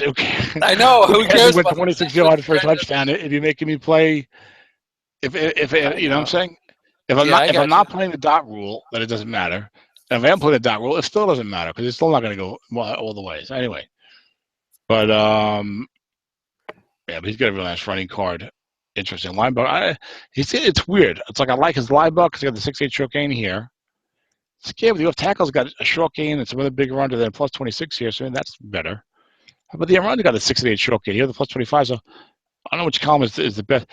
I don't think any of them is like a great column, but they're all like strong columns. Yeah, you run them all. How many rushes did he have? Check him real quick. How many rushes did he have? 93. Yeah, so he's not going to be limited by the throttle rule, so he's good. Yeah, but yeah, so yeah, and actually, like you said, Jay Cutler's got a really good fly pass card. And then he used another first-round pick on Amari Cooper. So he had 2 first-round picks, got David Johnson and Amari Cooper. That's a successful draft right there, just those 2. That's certainly going to jumpstart your offense for the next 10 years or whatever. Well, running backs don't last forever, but you know what I'm saying. For a long period, for many years. Yeah. And for the year, I think Cutler will be the focus of the offense, and Carlos Williams and David Johnson will mix it in with the running game, and maybe a little Chris Johnson if the attempts are needed. Now Cooper, I don't think is maxed as a rookie, only 72 catches. He might be maxed deep, 136, 12. He's maxed deep, 1521, 1926 short. Malcolm Floyd is usually good deep, even though he's like 50 years old, I think now. Yes, amazing. He's maxed out deep. This guy. Yep. Damn. He's got 2 maxed out deep receivers. With the dump off, you'd be in bad shape against this guy. He's got and Mark usually has a good line. He got 2 7s. So the line not as good as some past years, but 2 6s, a 5, 2 4s. And you mentioned him posting on the forum. Yeah, I think it's great when guys do stuff like that. And I think Mark has had like press conferences that he's written up and stuff like that. And he's the one that does the mock drafts, right? Yep. So well done, Mark. Keep up the good work. So Mark gives us good forum content. And I'd like to see more of that. I know this is not a forum-centric league, but I think it's good for the league. Jermaine Gresh is a pretty good blocking back this year. He's a 6'5" for starters. And, yeah, okay. Now, those receiving was a little better. But for a guy who's a good blocker, it's not that bad. Yeah. Makes any sense, we know he likes to run the ball. How about that defense? Yep. Lee Smith, only 12 catches. So a little bit of a problem there with passing targets in terms of how many excellent against the run, good against the pass. You're going 5-6-5 on the defensive line, 5-0, 5-6 at linebacker against the pass, but 5-6, 5-6 against the run. So I like that. See, he's got the linebackers, the inside linebackers in a 4-3. He's got a 0-6 and a 5-4. So the 0-6 is going to come up against the run a lot. Yep. And then you're like, I'm going to run the other side, but we always bring Jamie Collins up there. There's a 66-7. And 5-5-0, 5-6 against the pass. Then you got 46 corners and 5-6 at safety. And I did end up trading him T.J. Ward. No, I didn't. Did I? He must have. I guess I did. Okay. Check the transaction file. Oh, did he get it for the other guy? Yeah, maybe you traded to somebody else and then he got it from him. I could have sworn I didn't. Let me look at my trade him eventually. We kept negotiating, and I thought we were going to get. Maybe negotiations failed, and eventually we came back. Oh yeah, that's right. He gave me Cordy Glenn. Finally. There you go. Yeah. Well, he's 3 years younger, and I'm going for the future. So Ward's like 29. I was like, all right, what the hell, I like Cordy Glenn. I need laughing. I like linemen. I know AW doesn't prioritize them, but I like to get them, and they're good. It's they last a long time. You don't have to worry about the position so much, Right. Anywho, so you got to like that. Oh, boy. It's another team. It looks like your team, boy. If you had found a way to make this corner a 5, wow. You know what I'm saying? But I'll tell you, 3-4 defense, this other inside linebacker, sometimes I feel it doesn't even matter. I won stops with a 0-4 there. And even if I didn't win it, I got to the Super Bowl with the 15-1 team with the 0-4 there, right? Interesting defense. I mean, it's real good. real good against the run. You know, he's good against the pass. He can double team the 4 if he wants to, which he can. I think you can find doing that. He's got a good pass defense guard. He's got real good linebackers. Doesn't have to protect the flat that much. So I love the defense on this team. The defense is going to carry this team. Offense does enough. It's a competitive team. Mark is always in the mix, right? So I'm going to go. I'm going to go 12-4 for this team. Dennis, you there? It sounds like we lost him. Or we lost me. Oh, am I gone? I'm going with. No, I'm here. I'm going 13-3. All right, I'm gonna have to dinging some of these teams, because we're getting. You know, I'm way over 500. I think as a group. How far over am I? That's a scary team that Mark has. Yeah, I'm not thinking Mark's team. You're 179 and 157, so 22 games over. 2 games over, Jesus. And I'm 16 games over. It's not like me. Okay, well, that's a team that team we just looked at. That's a team I think that could give you a run for your money. Yeah, you know that could be a Super Bowl preview. That could be a Super Bowl matchup right there. Yeah, and now look at this. They're in the same division as Grand Rapids, who always has a great team. So let's look at what Dave Maltlicker's got. Now he's got Tyrod Taylor, who's interesting. Somehow Tyrod Taylor, I think the running quarterbacks get a little overvalued in my ranking system. Somehow I have Tyrod Taylor as the number 2 quarterback in the entire set this year. Yeah, Ed has him number 3, so not surprising. Yeah, what's funny about that is my ranking is purely mathematical and Ed's is purely subjective. He looked at the card and decided what he liked, but there's no without any formula. But Taylor's turnovers are hyper low. The must run 2 to 7 is 9 yards or more. Okay, and he's got 12 units of must run. So you're talking about those 12 units of must run. You could say it's like another 7 or 8 completions practically. 2, 5, 9, 16 short pass right, you would say then, and 2, 5, 11, and then 19 wrong. The long pass right is probably where he shines with like about 8.5 and 7 wrong. So I don't think this card is going to perform like a number 2 in the set quarterback card. You know, but that's how it came out of my rankings. So we'll see how they do. He's certainly doing well so far in Samifa. The rankings are holding up in Samifa with Brandon Weeden and Tyrod Taylor doing well. Yeah. What are you doing? You playing strat baseball again? No, I'm walking around picking things up. Okay. I picked them up, but I put them down. Running back, he's got Jonathan Stewart's got a real nice card, right? No one, I think he's got the no-end run ability, but really the off tackle wrong is strong. This is weird. Here's like a 1-column card. Off tackle wrong is good, and the right's not bad. But like the line book right's good. But like the line book rogue is wrong columns. Off tackle wrong, yes. Line book wrong, and run wrong, no way in hell. Guess wrong. It's like one guy. I don't think I've seen that before. No, anyway. But I think that line book wrong is usable. 35 short gain, 44. Yeah, it's not bad, but it's not like chunky. Real good. Yeah, no, you'd like it spread out more like the off tackle. It's interesting dynamic, that's for sure. Normally a guy will have if he's a 2-column guy, right? He'll be like this. He'll like the off tackle and line book would be good. I thought the line book would be a little stronger for a 2-column. Like last year, Terrence West was a 2-column guy. Yes, off tackle was his best column, but his line book was better. Wasn't as the difference wasn't as great as it is on Stewart's card. Yeah, line book right is strong, that's for sure. So he'll be good. And then he's got Brandon Bolden and Mike Gillisley. And Gillisley's playing well this year, I think, in the NFL. Right? We took Volko with him in the rookie show, only 47 carries, unfortunately. So he's limited. But didn't he have like a 5.7 average? Right. So he'll get rounded up to 6. He'll still get to 6 yards. So yeah, but you hate to roll that off tackle too, get a 6-yard gain. You got Brandon Bolden. Anybody? It's a Stewart or bust, I guess. Mike Evans, John Brown, Julius Thomas, John Kuhn, unless he goes to the second tight end. Anthony Fasano is the guy. Can he catch? 25. No, I don't think so. Okay. Yep. And offensive line is pretty good. 2 7s there, 3 5s, 2 4s is not bad for this league. Okay, so I think the offense could do some things, and the defense. Yeah, he would benefit. He would benefit from having the dump off still. Yes. All those 7s and 5s. Yeah, and the must runs and stuff on Taylor's card. But 4-3 is excellent. Now, we waxed prolific about Dave Malt's drafting skills as a general manager in one of our previous Autumn Wind shows.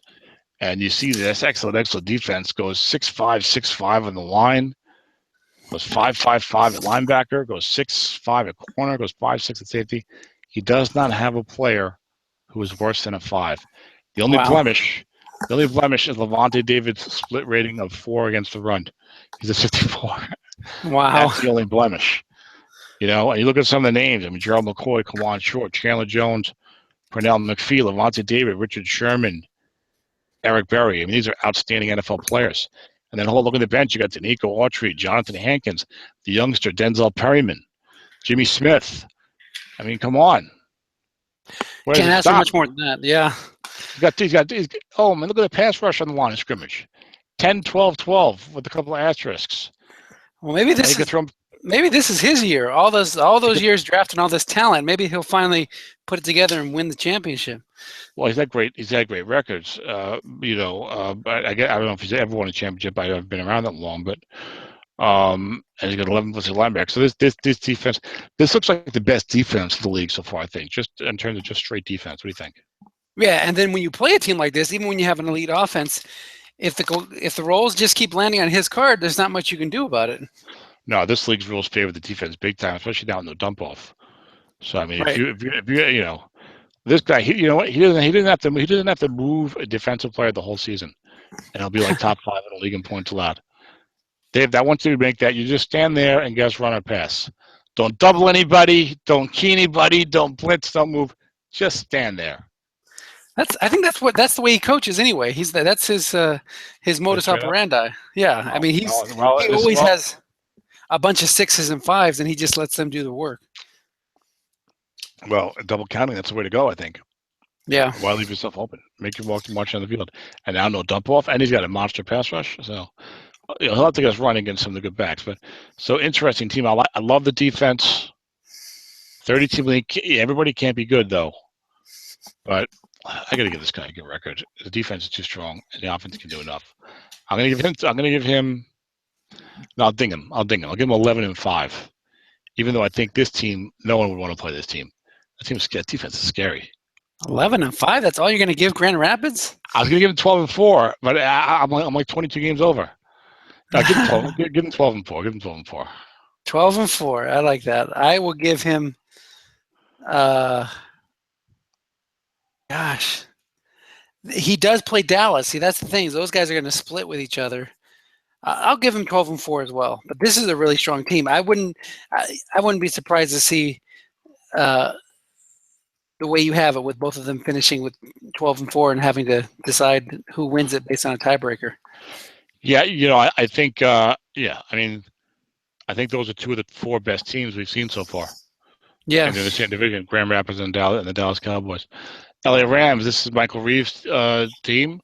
Yes, he is the exuberant new strap player. Yes, is I think his first year of 4 leagues, I think, and he's one of the expansion coaches. I think he did an excellent job. The expansion draft got a lot of young players and a lot of assets and a lot of draft picks and stuff like that. I don't know how he did the draft, but he did. So I imagine for the year they won't be that good, and as evidence of that, it looks like Matt Cassell will be the starting quarterback. Yeah. So I'll tell you what. When Dave plays when Grand Rapids plays LA, I don't think he'll be moving any players around. That's for sure. Definitely not. Not for Matt. Not for Mr. Castle. 58.3 with a 3.4 INT. Okay. Not a lot going on there. Looks like Derek Carr's rookie card. As you always get Adrian Peterson. Okay. Who is Mr. Chunky. That was his first pick in the expansion draft. Yeah, and now he's out for the year. We got Des Bryant, Martavis Bryant, Brent Selleck, Bruce Miller. Offensive line, we got Spencer Long, Gabe Jackson, Taylor Lewan, so some pieces there. Actually, Cassell's pretty bad, but Peterson's chunky. But there's some stuff there in the offense. I have never seen this in Northern Wind before. Is very poor against the run. Oh. Yeah. I gotta see what that looks like. Not good. It doesn't say plus 73 anywhere. So no. I thought the end run 5 plus 73. So, but I like this. Off tackle 1 linebacker fumble plus 7 on the 8. You know, like usually Nice. it's only like 3 yards plus 7. Oh my God, 2-man linebacker at the goal line plus 7 on 8. Yeah, you're not stopping too many people there. Yeah, plus his ratings are going to be awful. How do you not get 4 or 5 yards against this guy like every carry? Yeah. So let's see what he's got. Now let's see. 0-0-4. Then he goes 4-4-4-4 linebacker. But against the run, those guys are 4-0-4-4. So you look at the linebook 2-man column. Yeah, Zeb would have a field day against this team. You can run linebacker all day long against him. He's got 0-0-4. Yep. I've got good interior blocking. You know, I had a game and I know where against the clock. Snarl, I think it was 1968. I think it was. The Houston Oilers stock teams. Houston Oilers when Tommy Nobis was running Snarl. Houston Oilers versus the Miami Dolphins, like the expansion Dolphins or second or third year. They were poor against the run. And I had like a pretty good line and like 3 backs that were decent on right, the like fullback types. I ran the ball 58 times for 314 yards. Wow. What team did you have? I had 68 Houston Oilers. Wow. I'm trying to remember. I don't remember any remarkable backs on that team. Well, that's because you didn't play enough. You haven't played enough 60s football. You don't know about Hoyle Granger. Oh, Hoyle Granger. I do remember him. But I remember him with the early 70s Falcons. So. He had a couple of real good years for the Oilers in the late 60s. 1967 Hoyle Granger Strat card is a sick card. That card is awesome. It's a 7-stroke game right and wrong, but not chunky. He's got the yardage everywhere. But I had the 68 version, which is more like a straightforward kind of like, you know, solid fullback type of card. Like 812 yards, like a 4.1 average. But anywho, the rest of the defense. Maybe we should play a 60 season for the next summer sprint. Summer sprint? Do like a, you know, Keith Lincoln and Paul Lowe 63 Superchargers team. San Diego Superchargers. He's got corners 6s and 5s. Malcolm Butler and Bradley Roby. I will say Michael Reeves is one of my disciples. There's a small group of guys, about 3 or 4 guys. When I started doing all this stuff a couple years ago, posting about all the young players on the forum all over the place, all my crazy work that I did, a few guys kind of followed it, like Jeff Bevier, and now Michael Reeves, and I think one or 2 other guys I can't think of right now. Joe Golden a little bit in terms of future, you know. They're the guys when you accidentally exposed your top 20 draft list, we're like pausing it and worshiping in joy, like, oh my God, I got top 20. They're screenshotting it and printing it out. Well, last year, my first year doing it, we did the rookie roundup, and I put my list up. I didn't care. This year, I was like, you know what? I need to get some good players here. I can't do it. I need Bernardrick McKinney. I can't. Put my list up this year because he's got corners on a building team. That's one of the things I said is like it's counterproductive. You wouldn't think you build around corners. I'm not saying you build around corners, but I'm saying when you're building for the long haul, you're rebuilding. You want to get guys at positions where guys tend to have quality for a long time. Right. You know, and corner tends to be like that. If a guy's a good corner, tends to be a good corner for like 8, 9, 10 years, easy. You know, offensive line like that also. Yeah, and I think most people can be like that. And their ratings come into play so often in key situations that you want good corners. Yeah. So nothing wrong with following that idea. Especially double counting. So actually, the defense is not as in the back. You know, the secondary is pretty decent. Yeah, but very poor against the run. You can easily spread them out 3 wide and just run it up the gut, and hope you land on his cards. So seriously, that will work. I'll go 4-12 for this team. I think Michael's actually a pretty good coach, even though he's an experienced guy, and I think he'll do a little better the defense than you think. But Adrian Peterson is very chunky, and Matt Cassell is not very good outside of flat pass, and not too much of an uphill battle for the team. I'll go for in this division is just hide the women and children when it's Rams versus the Rampage or the Cowboys. That's going to be ugly. I'll go 3-13. The Jets are also another rebuilding team, so those 2 teams will enjoy playing each other. They won't enjoy playing any of the other teams in the division. So yes, do I play the Rams this year? Do I do it in linebacking? I don't think so. Michigan Panthers. This is Mick Vaughn. Mick Mick Balkan. That's right. And he was in the expansion draft with me, and I think he's done the best job of the four of us, including me. Well, if I had normal Andrew Luck card, maybe I'd feel better about this year. But anyway, he got a good deal, the Peyton Manning deal last year when he drafted Manning and traded him to Dale. But I don't know how. The team was pretty decent this year, but I think he got a bad break in terms of the division, because I think in a lot of the divisions we've seen, this team would probably be, thinking about maybe the playoffs. It might be harder when you got 4 games against the Rampage and the Cowboys. Right. Joe Flacco is a quarterback. He did not have a great card this year. 64.4%, only 14 touchdowns, which I know Kirk Klein believes that there's a correlation between touchdown passes and your short pass right card. And there's been some. I've never followed it too closely, but I think of that every now and then. Matt Ryan, for example, does not have a really good short pass right card this year, even though he completed a lot of passes and had an okay average gain. And they finally fired Trestman, was that guy should not be in the NFL. Right. He just always he's always becoming low average gain. Like they never throw the ball downfield enough. Like it's like he does well for the first half of the season and they fall off. But Flacco can't run at all. Good flat pass card. Look at the short pass card. This is awful. Yeah. Like Van Cassell's. He's got 10 short pass right completions.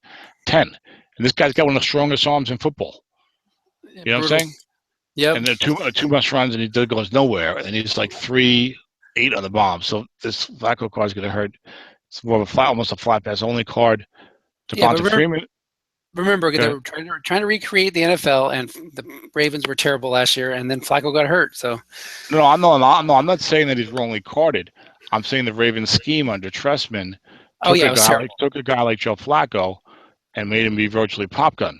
You know what I'm saying? Exactly. Agreed. But he's known for one of the guys who throws the ball down the field a lot. Yeah.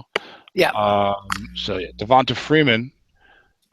I'm liking his card more now that I'm using it in Samifa. He stinks on right. You can't do anything on right. But if you have a decent passing threat, then everyone wrong is pretty solid. It is. And he's really good receiving. Flat pass, short pass. Then he's got not much else. Jacob Bell. He can't do anything, right? Not too much. No, that's a tough for 3.5, but okay. So the offense is hurting a little bit. Devonta Adams, Marvin Jones, Austin Seferian-Jenkins, Ed Dixon as the blocking back. Oh, look at the offensive line. Wow. Best offensive line we've seen so far by far. He's got 3 7s. He's got 2 6s and 3 5s.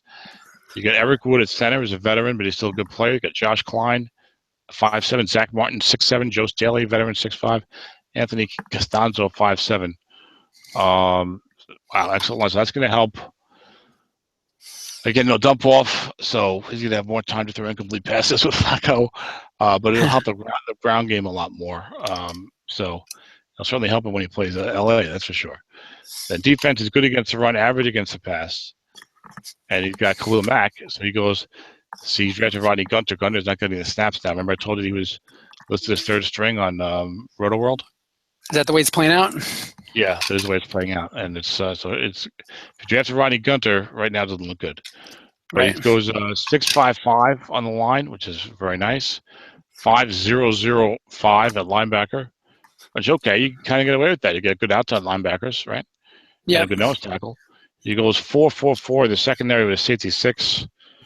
So that'll hurt him. But Mick's a pretty good coach. You can coach around it a little bit. Tough division. So this team would be a real threat for the playoffs or a winning record in a lot of divisions.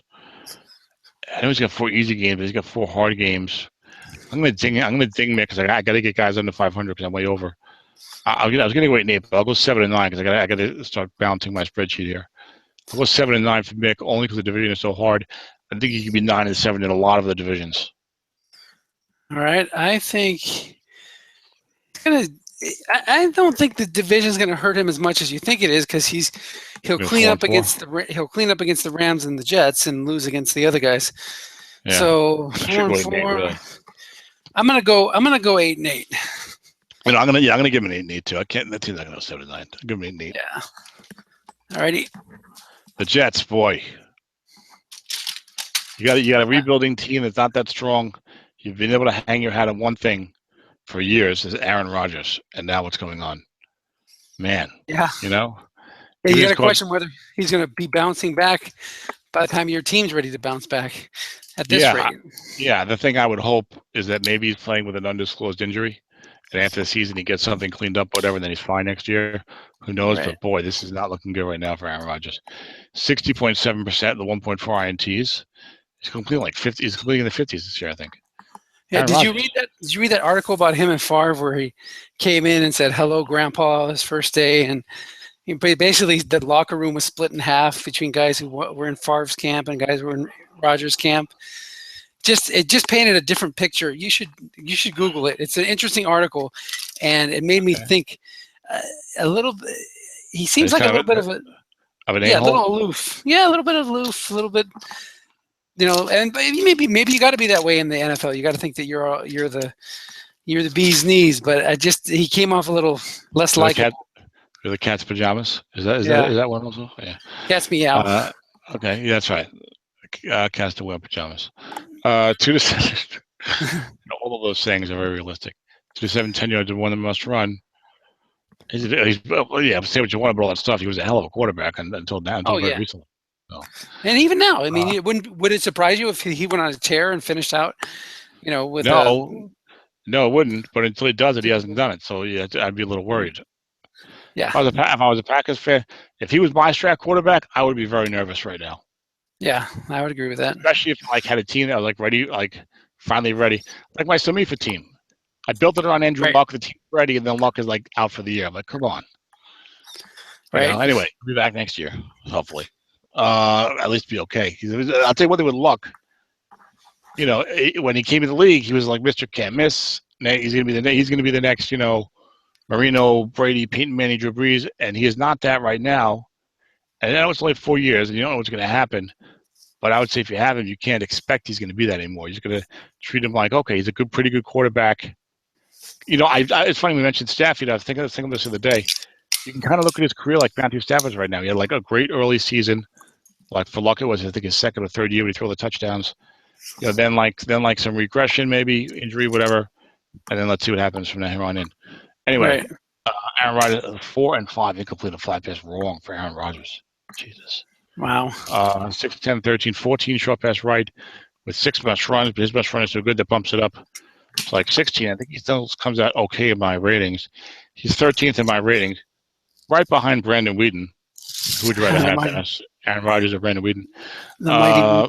Yes, he's got 5 long pass right. He's got 5-12 long pass, which is pretty good in this set, especially with the 6 best runs. So you can throw it downfield with him, and he still doesn't turn the ball over. Low picks, which is nice. So he's got the sneaky Jeremy Hill card, where a guy runs for a 3.6 average on a team with a good passing game, and yet somehow gets a really good card. This is silly. This is ridiculous. Anyway, he's got a good card. Again, it's the team. It's the team. The Bengals were really good last year, so he benefits from that. I think. Yes. Yeah, I guess. Yeah. I think Theo Riddick, who is known as a pass catching guy, 3.1 rushing average. So no.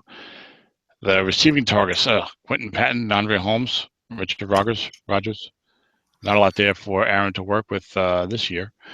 And the offensive line, nearly 0-0 center, 0-0 right tackle, 0-3 left guard. He's got a 4-3 and a 4-4. So Rodgers will be spending a lot of time looking up at the sky. Yep. And the defense is poor. Go ahead. Yeah, exactly. I was just going to say, you're burying the lead. No matter how good the pieces are in offense, that defense is poor, good. Very poor. This is Doug Riley, right? Right, Douglas Riley? Hello? Say it again? This is Doug Riley, right? Dennis, you there? We got a few teams that don't contact me now. Oh, here. I'm here. I said Doug this Riley, is Doug. Correct. Yeah, okay. All right, defense is good. It's 4-3. I have not seen that yet in this league in the preview shows. This is only the second one. But the old 0-0 defensive tackles in the 4-3. It was 5-0-0-0. The good news is this is a team you can balance your books with. Put it that way. 4-4-5 at linebacker. 5-0-5 against the run. You know what? 3rd and 1, I might try a line book, Dennis. He's got 0 defensive tackles, and the middle linebackers is 0 against the run. And the corners are both zeros. I might not try a run. I might pass it. Wow. Oh, the safety 0-2 is 0-0-0-4. Wow.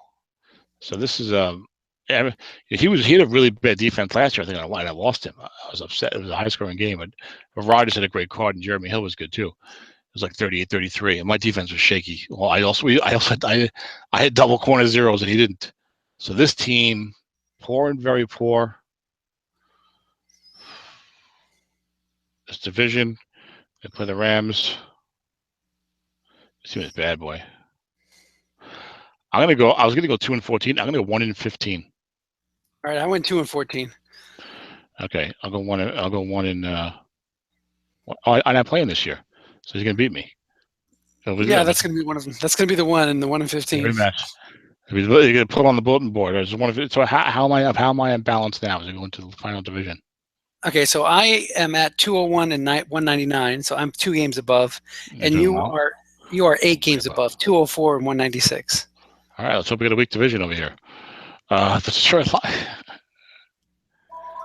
All you do is pick the entire division. Go ahead and talk. My wife's calling. Go ahead and talk, and I'll. Okay. The Detroit Lions think this is the power of Paul Power, because they made a couple of very minor trades with him, like 9th and 10th round picks, to get things going. And we got that's rather the Philip Rivers club. That's right. He was going to trade Philip Rivers. No one would give him anything, so he kept him. And Philip, he's like 35. Philip Rivers. I remember Dennis and I talking about this during the draft recap show, and I said that just because Rivers is 35 or whatever, I don't think you have to jettison him, because a lot of these quarterbacks who are good, and he's only 34. They're playing until 30 and 39 years old at a high level. So I think what I said was, would you be surprised if Rivers had 4 or 5 more, good, solid track cards? And plus, they usually end up with like a last card that certainly gets at least 100 attempts. Maybe they play only 5 or 6 games, and it's 100 attempts, and it's decent, and you can still play with it. Donovan McNabb was like that. Look at Rivers' stats this year: 67%, 8.2 average gain, 12 touchdowns, 3 interceptions. 1.5 INT. I know it's still early, but so Rivers. Now in the NFL last year, I think his picks were not bad, 2.0. Okay. And I've got him as the number 6 quarterback card of the set. But I think when you look at it, he might be better than that. Maybe not. Okay. But I got him at number 6. Max flat pass card, including the split completion on the interception wrong. 3, 7, 11, 14. Can run only a little bit, so 14.5 at best. But 14, 23 short pass wrong. So he's got that short pass wrong card that you like to see. It's doesn't come up that often, but these guys at 18, 19, just at least crack 20 if you're like a good starting quarterback like Rivers is. And on the bomb, he's 5'12. So pretty solid card. 5 pass is still the bread and butter, like it is for a lot of guys this year. He's got Todd Gurley as a running back. Gurley has got is probably got the best card in the set for a full-time guy. 229 carries, 4.8 average. He's struggling a lot this year because of stack of the line, but Case Keenum's finally opening up some things in the air, so maybe Gurley can pick it up in the stats. And Gurley's got this interesting card. He's real good. Real solid. Lyle McBride is excellent. Lyle McBride is pretty good. Emran Wrong is pretty nice column. Emran Wrighty's been pretty decent. And the off tackle is the bizarre one. This is a super chunky Justin Forsett type of column with 0 yards and 8 and 9 wrong. But 2, 3, 4, and 12 are big runs. 65, 30, long gain 48. And the left tackle righty really isn't that bad. You're not losing yards. 8 and 9 is no yards, but everything else is positive except for the fumble split, which is -1. So maybe he doesn't have the best card in the set. There's other cards I think I like better, but he certainly has an effective card and a lot of carries, and you can use him very well. As long as you probably don't rely too much on the off tackle. Although that could be his big play. He could be throwing flat passes with Philip Rivers and run off tackle with Gurley looking to pop his big plays. The line is weird. He's got guard 7s, a left tackle 5. This is pass blocking, of course, and run blocking. He's got a center 0-0. He's got a. Oh, he didn't do his. He must not have done his computer manager properly, Mr. Power, because he has a center 0-2. Mackenzie Bernardo. So he'll be the center. Mackenzie is a 0-2. And 5'7", 4'7", 4'5", 4'2". Not the best run blocking, not the best receivers either. Tavon Austin, 52 catches with a 9.1 receiving average. You can run the ball with short gains, but he has a very super high fumble number. And a good receiving card for a running back. For a receiver, I don't know.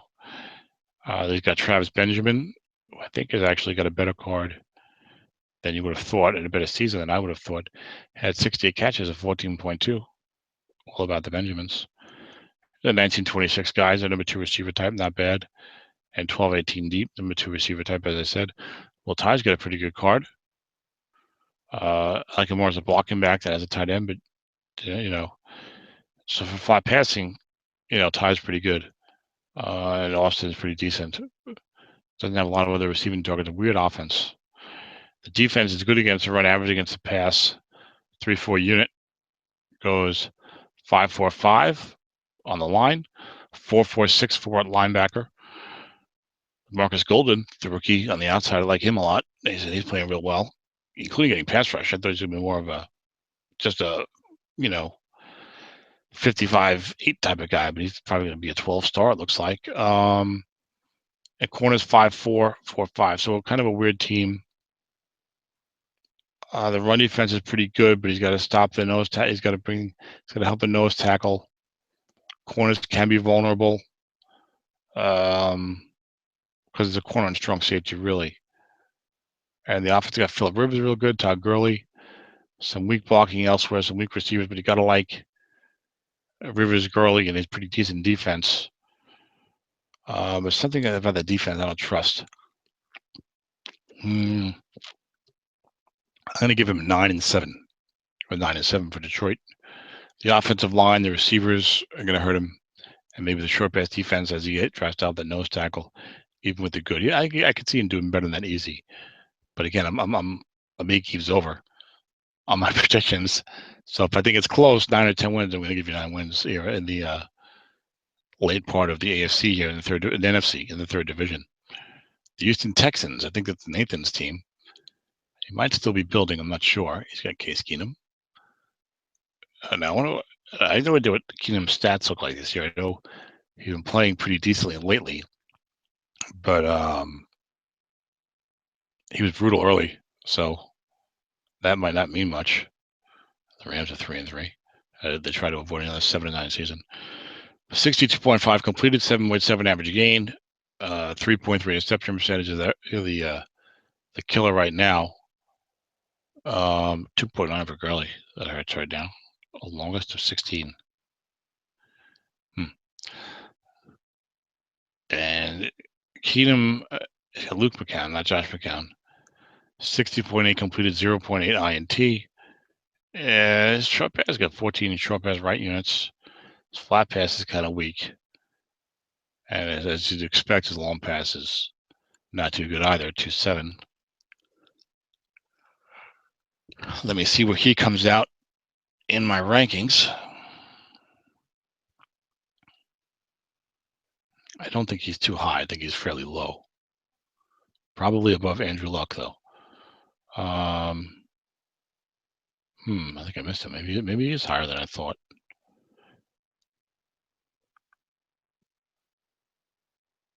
Thank you for bearing with us.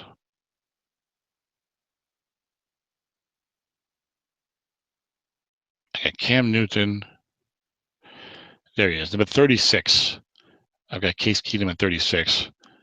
Behind Hasselbeck and ahead of Flacco. So, there you have it.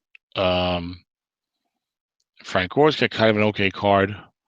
I have him on one of my teams. Really more of a guess wrong. Off tackle, linebacker. Not too bad, but, not as good as usual, of course, which you'd expect. He only had 3.7, and he's getting older. although he's having a better year this year. Still catches flat pretty well. Got Sammy Watkins and AJ Green. You got to like that. Benjamin Watson is good. He's got Eric Ebron as the second tight end. Offensive line's got 7s at the tackles, 6'5" right guard, 4'5" left guard, 0-2 center. I think the QB RB combo is going to hurt Nathan. Case Keenum, Frank Gore. Just not enough there. Again, some of the good defenses around. He's average on defense. And he goes 4.45. Okay, I'm back. And that's right. I gave Paul Power a 9 and 7 with Detroit. All right, I looked at his team earlier. I'm going to give him an 8 and 8. All righty, and I'm finishing up with Nathan here, and he's got Case Keenum at quarterback, Frank Gore at the running back, Sammy Watkins, AJ Green receivers, Ben Watson as well. His average on a 3-4 defense, goes 4.45 on the line. Goes 4.5, 4.4 at linebacker with Jordan Hickson there. Goes 6.5 at corner and 4.0 at safety. So I think the defense will play better than the average because I like the corners. It's a 3-4, so you can do some things. And the pass rush from Ingram. Yeah, to help to protect the flats and the run. The offense still bothers me a little bit with Keenum and Gore. Just not enough there when you're playing a pretty decent defense. Nathan's a good coach, but I'm going to give him 8 and 8. Okay, I will give him. Gosh, who else in this division? I'm trying to look ahead a little bit. I'm going to give him 7 and 9. Okay. This looks like it might be the most competitive division. I remember that I think Dave's got a decent team, and Jeff I think was decent last year. I think Mike Ramos might be on the way up, but nobody great, but nobody awful. You know what I mean? Right. Absolutely. So, that makes it fun. Yeah, that makes it interesting until they make the playoffs and get waxed. No, I'm teasing you. That makes it interesting, absolutely. Yeah, certainly a fun season when every game is like, a big deal in the division. So the Patriots is the Jeff Smith team. Matt Slauson still grading out well, Dennis, by the way. Should be happy about that. Nice. He's got Derek Carr. Derek Carr's kind of stepping up a little bit this year. Don't you think so? Yeah. He had his first bad game last week, but besides that, he has been very strong. So. Yeah, and I think his overall stats, 66.5 complete. You need the high completion percentage to get the time of flat card. You want 7.1 average gain, slightly lower than you'd like for what I've seen from the guys this year. Well, look at Derek Carr. Look at Derek Carr and look at his seasons. As you can see, his steady improvement in all categories. So check out his completion percentage. It goes up, up, up. So it went from there you have it. So it went from what am I looking at? 58% to 61% to 66.5%. His interceptions. Yeah, his average gains going up. His interceptions are dipping down. So that's what you want to see. I mean, you can't get much clearer than that when it talks about ascending, I guess, right? Right. So he needs to finish. It's only 6 games that he's played so far, but I like what I've seen with his progression. Yeah, and I had a suspicion because he's my quarterback on my SSFA team, the team that went winless last year in the massive rebuild. I had a suspicion his Carr might not be that great this year. Only 61.1. You got to really kind of be like 64 better to get a really good card nowadays. It seems like on all 3 levels, only a 6.96 average gain. But 32 touchdowns. I thought that might help his short pass, but his card really, I thought it might not be that great, and it isn't. Must running 2 to 9, 7 yards or more. But I mean, it's flat pass is pretty good, right? Short pass though 13, and then you got 4 must runs. I mean, maybe 15 if you want to stretch. You can say 15, but then I'm wrong. 5'11", 14, 16, 17. 17 short pass wrong units. And then so you're lucky you got this much run right. And then long pass 4, you could say maybe 6. You want to be generous. 4, and then only 9 on wrong. So the flat pass is good. The short pass ride's pretty solid. But the short pass wrong, the long pass wrong is where the card is falling off, and it was only 61.1. It's not a bad card. If I throw it a win, it's not a bad card. But you look at it just as an overall the set. I have him fairly low. I think. I mean, you know, I have him 20th in the set. Okay, but again, but you know, for a second-year quarterback, you know what it is. You see the guy in the NFL, and like, oh, this is a young quarterback, and he looks good, and his stats are pretty good. He's going to have a good card.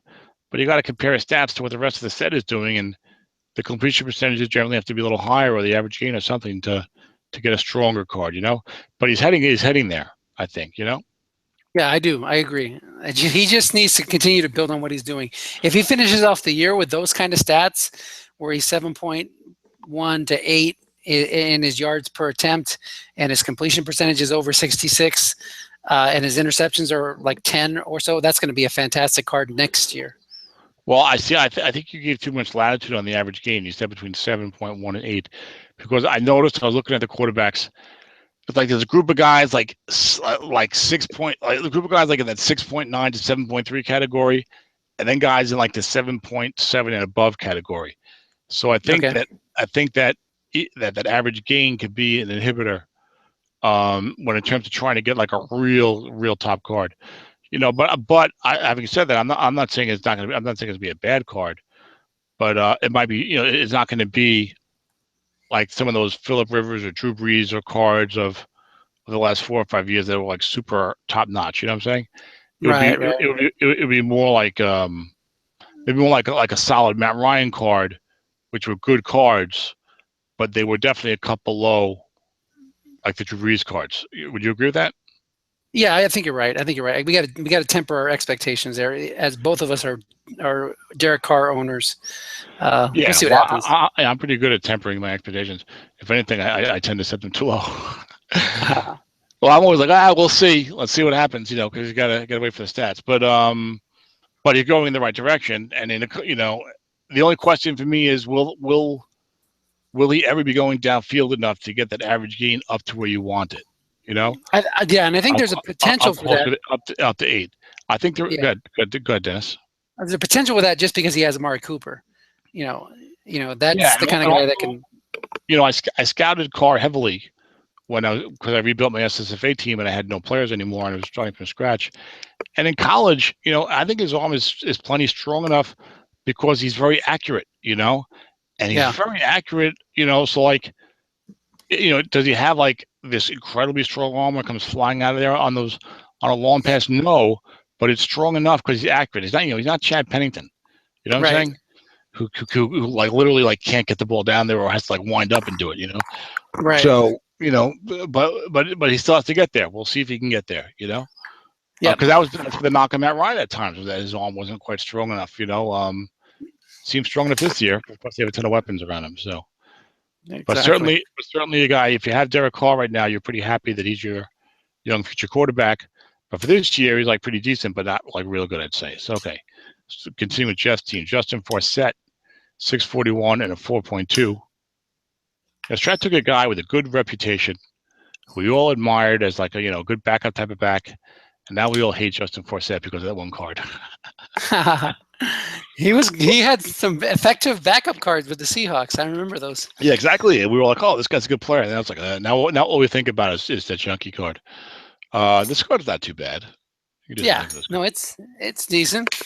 I had I think he's definitely usable. He's not going to get people to call run enough for you, like you know, to help Derek Carr out, but he can do some things on his own. Guess wrong.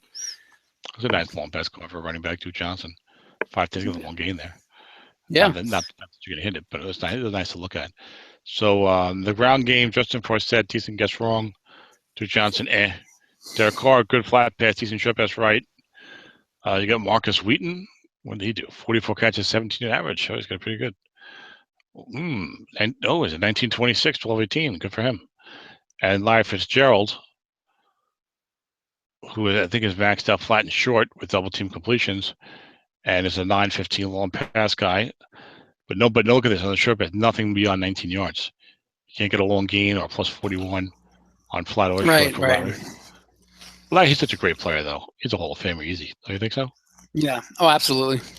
And he's a joy to watch. I hope he has a bad game on Sunday, but yeah, he's a great player. Sure. Jordan Cameron, 35 catches, 11.0. He's been a Masters of Ed team for the entire existence of that league. Yeah, I drafted him, I think, in the third or fourth round of the inaugural draft. Not as a rookie, but it was like an inaugural drafting for the entire set. You know what I'm saying? Right. Excuse me. Jordan Cameron, not as good as he used to be. I mean, I was worried about long-term future. Luke Wilson, Dennis wants to know why he doesn't have double team completions. That was my joke on one of the shows when you weren't there. Good flat pass yardage. Okay. Was Cooper Helfett when you need him? So interesting cast of skill players. The 2 sevens on the line, at 5'5" left guard, 5'7" center, 5'4" right tackle. I remember this team being like kind of well-rounded last year, and it's shaping up that way if the defense is decent. I was like, yeah, not great, but pretty good all around. Defense average. 3-4 defense goes 5-4-4, 4-0-5-4, 5.25, 4-0. Decent team.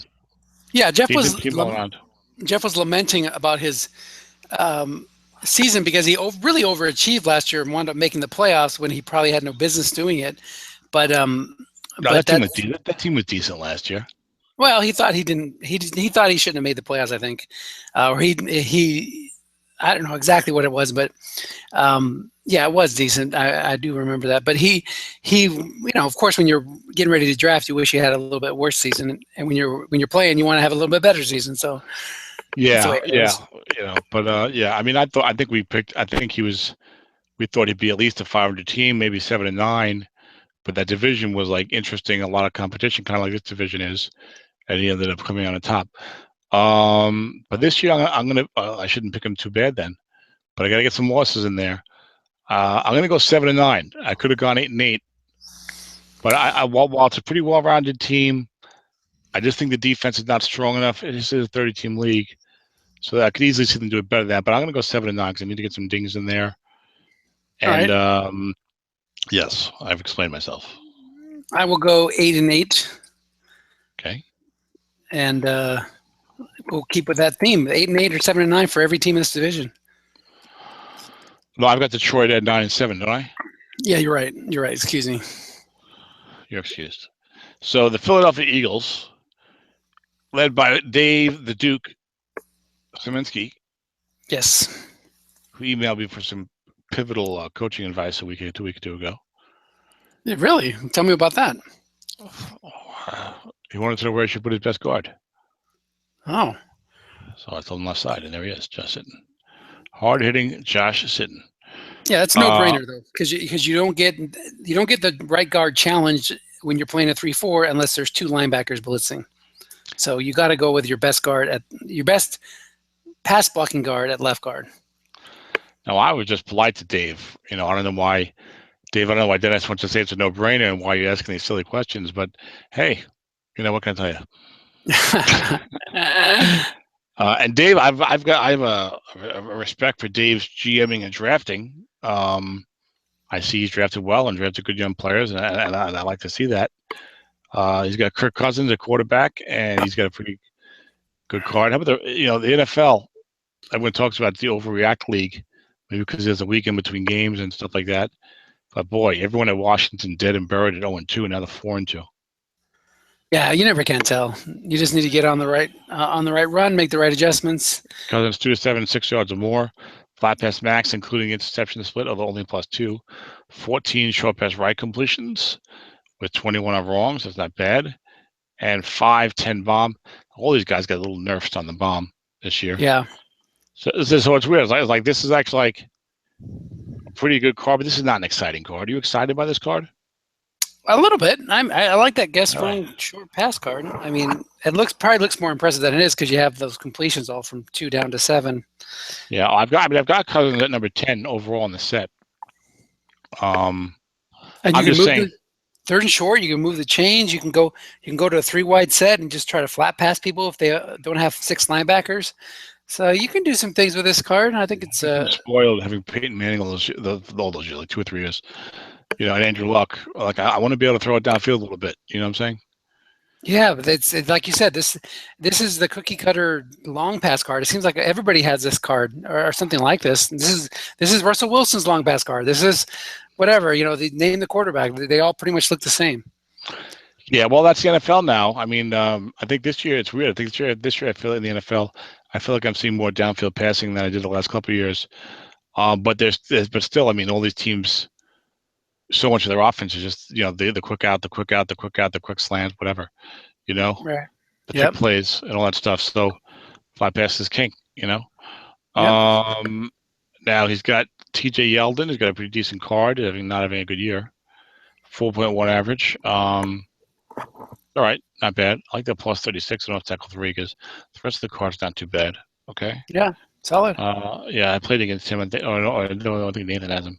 And 67 yards is his max reception. He got a 67-yard touchdown. So you hit a long gain or a dump off to him. We can't no dump offs. If he hit a long gain on a flat pass, he can go to the house, or a long gain on Defender X on a. Well, I guess you don't have that on a short pass. We don't have do we have a straight long gain? I think on 12, something like that. There's a short pass. There's a Defender X or a long gain on short pass. Okay. 3 men. On the edge, right? Ryan Matthews is the other back. I think I remember looking at his card at one time. For a backup back, he's not awful. I'm wrong. Yeah. He can do some things. Can't run that well. James Jones, I think, has got a great card out of left field. Yep. 1926, a good yardage. 1521. See, now I say great card because it's James Jones, who we all thought was washed up and catching 9 yards a catch. So that's why I say great card. If you would show me this card, I would, and you had say, give me a name, I'd say Deshaun Jackson. Deshaun Jackson. You know what I mean? Yeah. So. Yeah, he's going to card Torrey Smith. We know Dave likes those receivers that can stretch the field. 5'13". He's also maxed out deep. 5'9". So. All right, so this is gonna break my trend of going 7-9 or 8-8. He's 12-18 deep. He's not maxed out. I'm sorry, 12-18. Good. Yeah. Still only 16-22 short. Show me the defense. Let's take a look at the defense. Antonio Gates is still good, I think, this year, right? Finally, this is like the last one. All right, yeah. I'll stop at 7 only. He was a 9 only guy. That's because he could play blocking back this year. And the line's got a 7 at left guard. 5, they got 4. So run blocking not the best help. Cousins with good deep receivers, but has the best deep card in the set. Goes flat to Gates, run it with Yeldon and Matthews, so you could do some things there. 3-4 average. Goes 5-5-4. 5-4, 5-6. 5-4 corners, 44 safeties. Pretty good defense. The secondary is a little weak, but you got some pass rush, some good linebackers. So guys won't be as encouraged to throw flat. Won't be as encouraged to run either. And I think, with some double teaming and, safety and a linebacker, maybe some occasional blitzing, you could probably play some decent defense. What do you think? Yeah, I like this. I'm going to give this guy 10-6. I think that's the division winner for me, pending Tampa Bay. Yeah, I'm going to give him 10-6 also. Cousins is good. The defense is pretty solid. He's got enough out of the running back. I'll give him 10-6 also. Okay, let's go Tampa Bay, our final team. Last but not least, I was in the same division with him my rookie year in this league, and we played like 2 amazing games, like high scoring, epic fourth quarter back and forth. Maybe one was in overtime. I think I lost both to Mike. I think Mike was one of the guys who was trying to argue against the dump offs, if I'm right, and he has the perfect offensive line for dump offville. Look at that, 7-7-7-7. He was arguing against the dump off. Oh, maybe that was Rick. I'm sorry, that was Rick. No, was that Rick? Me. Yeah, somebody on the forum when we were having this discussion, somebody was really against it. A few guys were. I think it was Mike. I think Mike hates it. Mike hates the dump off. I think Mark was against it. It was probably pretty close. Maybe I think maybe a one more guy on our side, but there was really only like 7 or 8 of us. So anyway, right. But I was thinking maybe in the spring if I'm up for it. I get lazy sometimes, maybe not. Maybe like emailing all the coaches in the league and like saying, hey, let's come up with, ideas for like over rules that we do like or don't like, and vote on them, and then at least give like the committee like, hey, this is what the coaches think. I know you guys are going to vote and do what you want, but at least here's what we think about some of these rules. You know what I'm saying? Yeah, I'm not sure if that would be very productive, but it seems to be more of I'd probably talk to Larry first, but at least they, I don't know. Larry, like Larry said, he's done against feedback. You know what I'm saying? He just doesn't. He's just not going to make it systematic coming from the league. It's like an extra thing to do, an extra work, and they're experienced guys who know what they're doing, is the way he put it, I think, in the forum. So I don't know. I'd like there to be some mechanism for at least for us to give them as a group, because also on the forum, like even that thread, you might only have like 7 or 8 guys really arguing. It's a 30-team league. You know what I'm saying? So for those of us arguing, it seems like, oh, this is really important. This is the way it is. Maybe the other 20 guys don't care. Right? Dump off, no dump off. What do I care? Yeah, I wouldn't call it a vote though. Just call it a poll. You're taking a poll of what the common people want. Yes, I'll take a poll. I'll take a poll of your votes on the issues.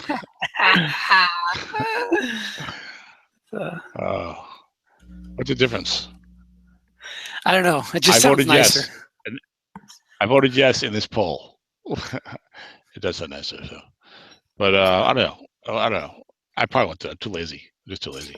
So. Well, I think what might be helpful is to compare the stats from the 2014 card set to 2015's results. They don't care about the stats. They want the chess match. Yeah, but some might want to know. Maybe they don't care about the stats, but if you showed some dramatic differences in offensive efficiency, maybe that would make a difference. I don't know. Interesting. But yeah. But a way to go might be to poll the members and say, do you like a more realistic style of strat for trying to represent the NFL? Or do you like more of, I just like rules and I don't like them, so I want to play my preference? Or just more an occasional chess match, so to speak. Or just say, this is the first time we haven't played with a dump off in X number of years, maybe ever. What did you think? Did you enjoy it more, or did you enjoy it less? Yeah, because you could make the argument. Look, when I was a teenager, we didn't have any house rules really, So you could run everyone quarterback all day long, right? You could, we had numerous games with running backs getting 35 to 43 carries, 35 to 42 carries, So that was Marion Butts. Yeah, that was all cat and mouse. So yeah, so you can make the argument if you don't care about realism, then I said, well, get rid of running back fatigue, get rid of everyone quarterback running limits, get rid of the low carry rule, because if you don't care about the realism, you know what I'm saying? Right. And if you can inhibit passing by no dump off, at least let me strengthen my running game then. But I can run these guys all day. You can run Spencer Ware 35 times. Go ahead and guess past. You're going to lose. If you really don't care about realism, you want the cat and mouse, and I got Spencer Ware and Tom Brady, and you're going to get past all game long. Let wait till Spencer Ware's tired. I mean, how realistic is that? The defense is not trying to stop the run, and my guy gets tired after 12 carries. You know what I'm saying? He's a highly conditioned NFL athlete. Anyway, Tampa Bay Buccaneers, but I'm almost afraid to propose that because I don't want that. I like those rules. Anyway, but it's interesting. But we've all played no dump off before, so we'll see what happens. We've had the argument, so it'll still be an enjoyable season, certainly. It's Mike Ramos. Ryan Fitzpatrick. Okay, get Ryan. Is he backing up? Even last only 59.6 completed. Everyone's going gaga. 2.79 T percentage. 286 yards or more on the old run. Last run, flat pass, 7 only, incomplete, right and wrong. Short pass, what do you got? 4, 5, 6, it looks like. I can't see. And 12. Yeah. Okay, so you got 13. And then another 6 there. That's like maybe 2.5, like 15.5 maybe. And then like 17 on wrong, which is not that great. And I'm glad actually that they're dinging you. If your completion percentage was a little lower, they're dinging you on the short pass wrong, but they'll still give you a decent right if you had if you have a pretty good quarterback or whatever, because there's going to be those 3rd and 9s and 10s where you need the short pass, Right. or in the red zone to score touchdowns. That would be part of Kurt's thing. That maybe if Patrick only had 19 touchdowns, he wouldn't. His short pass right required would be worse. Who knows? Long pass, he's got 4, 9, 10, 11. So his long pass wrong is actually good. The one better ones we've seen. Long pass right about 5 or 6. A pick on 4, 2 to 12. Short pass pick to 7, 11, 12. So I don't think he comes out too good in my ratings because of the turnovers and some of the completions not being that great. And Forte's not going to guess wrong. After all, he's no AJ McCarron. I got him as number 32 in the set. I don't know where it has him, but him at 32 as well. Oh, okay. Matt Forte 898 and a 4.1. Yeah, okay, wrong card, but for Fitzpatrick, he's had a lot better cards in the past. Oh, absolutely. You're coming a little choppy again, by the way. And I don't know if any of these other guys can run. If they can, I know they can't do it very well. Dewan Harris, 50 carries. Okay. They have a great line, though. Look at this 6-6-6, 5-7-4. Got a line of 7s. Yeah. 3 6s, a right guard 5, a right tackle 4. So Cameron Brate, Kenny Britt, and Jericho Cotchery. Jimmy Graham. He would really benefit from the dump off. Jimmy Graham's got a great card. Absolutely. Your voice is coming in funny again. Okay. He's even got a backup 7, DJ Fluker. Amazing. And he has some good names here with Kalichio Osameli, Marshall Yanda, and Mike Pouncey. These guys are always all real good. Haven't signed on the on the rise, hopefully. Okay. I don't know how he's doing this year. Defense is good against the run, averaging against the pass. It's a 4-3. Goes 4-5-5-5. 6-4-5. 4-4-4-4 secondary. So secondary is going to hurt him. A 4-3 against the run with mostly 5s is pretty good. I'm gonna go 6 and 10.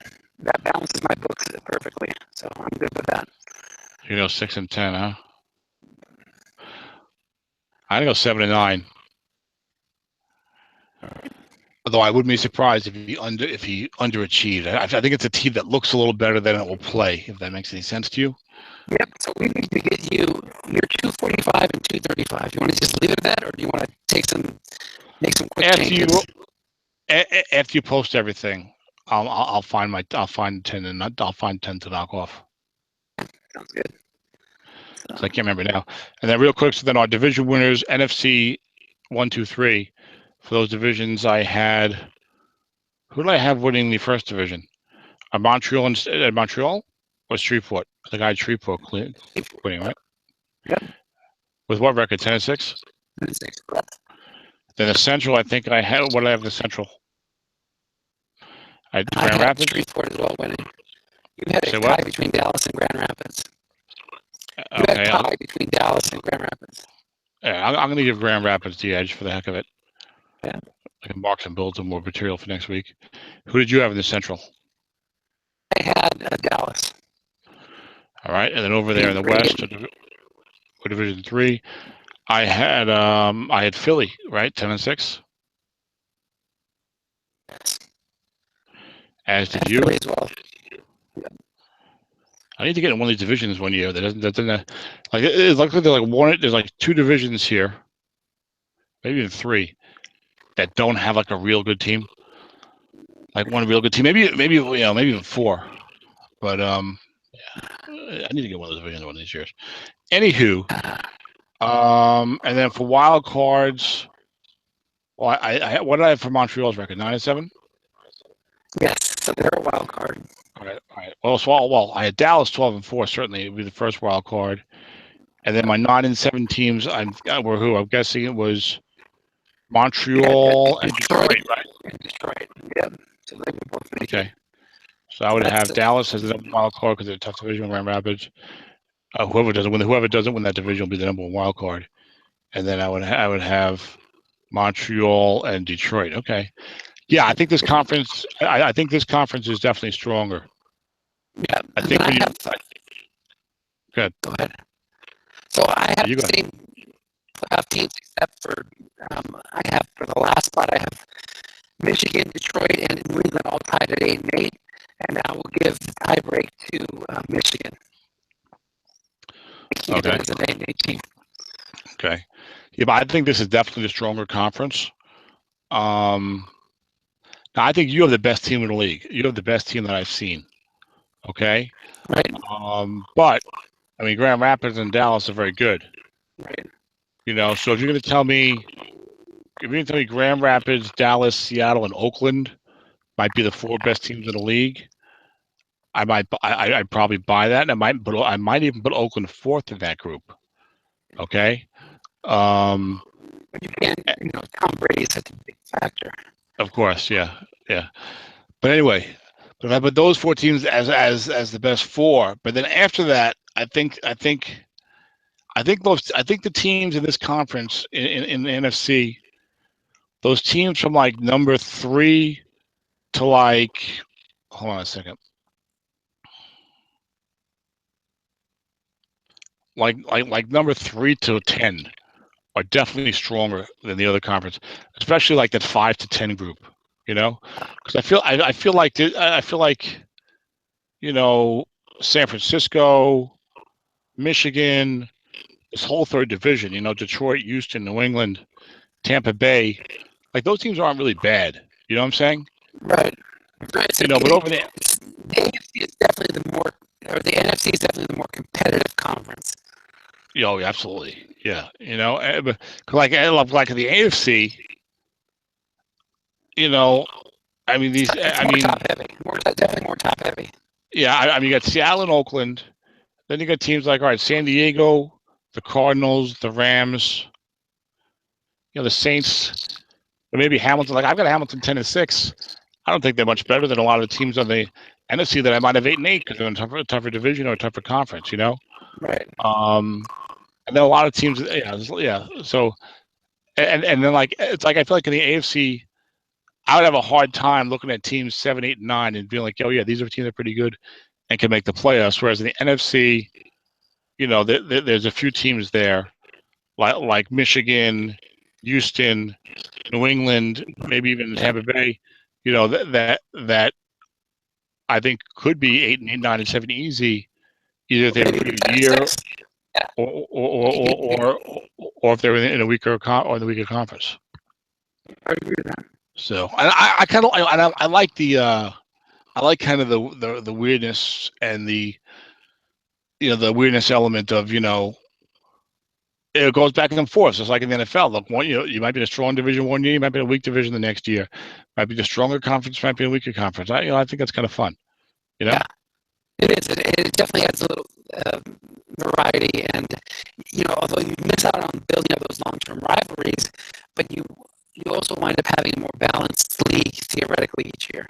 This time the NFC wound up the more balanced conference, but you can see that flipping around, and typically they're both pretty well balanced. So. Yeah, it's funny. Like in any league, in any system, there's always a lot of unintended results. You know what I'm saying? Unintended consequences, right? The law of unintended consequences. Right. And I feel like in order to win, it can be hard sometimes, I think, to go for the year if you don't think you can be one of those top 2 or 3 teams. Yeah, don't waste your coins, your draft chits if you can't be one of the dominant teams. Yeah, because if you think, oh, you know what, I can maybe make the playoffs this year, maybe go 10-6, but then maybe you're in a real tough division or a tough conference, but the alignment does come out pretty early, I guess, before you start trading. So you already should know that. But but I don't Although know. Then again, we saw Montreal win the league as a 10-6 team. So but that was a very good 10-6 team. And then the year before that, Oakland won it with Jake Locker at quarterback. Yeah, but they weren't they like 12-4. I'm just saying that maybe you shouldn't just count yourself out. You never know when you can put it together. Well, yeah, but I mean, Montreal was in a very tough division. They had a very good team. I think they probably underachieved to go 10-6. I think Claude probably a little disappointed that was a really tough division. And Oakland 12-4, just because you have a mediocre quarterback card doesn't mean you have a great team. You know what I'm saying? Yep, you're Really, right. a really good team. I mean, we know how important quarterback is, but in double counting, 30-team league, I mean, you can get, you and I have spoken about this before, how you feel like the running back card is more important than the quarterback card. You'd rather have like a mid-level quarterback card with great running cards as opposed to a great quarterback card and mid-level running card. Do you agree or disagree? I totally agree. That's Yeah. the winning formula in Battle Royale. Yeah. We're talking about for one season, right? Yeah. Because we know the quarterbacks are more consistent.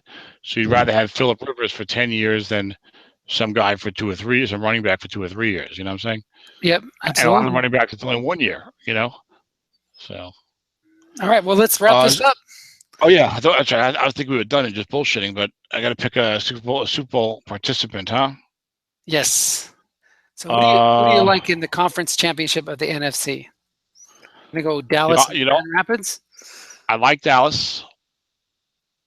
I like Grand Rapids, but I think there could be an upset. I don't always want to pick the teams that look the favorites.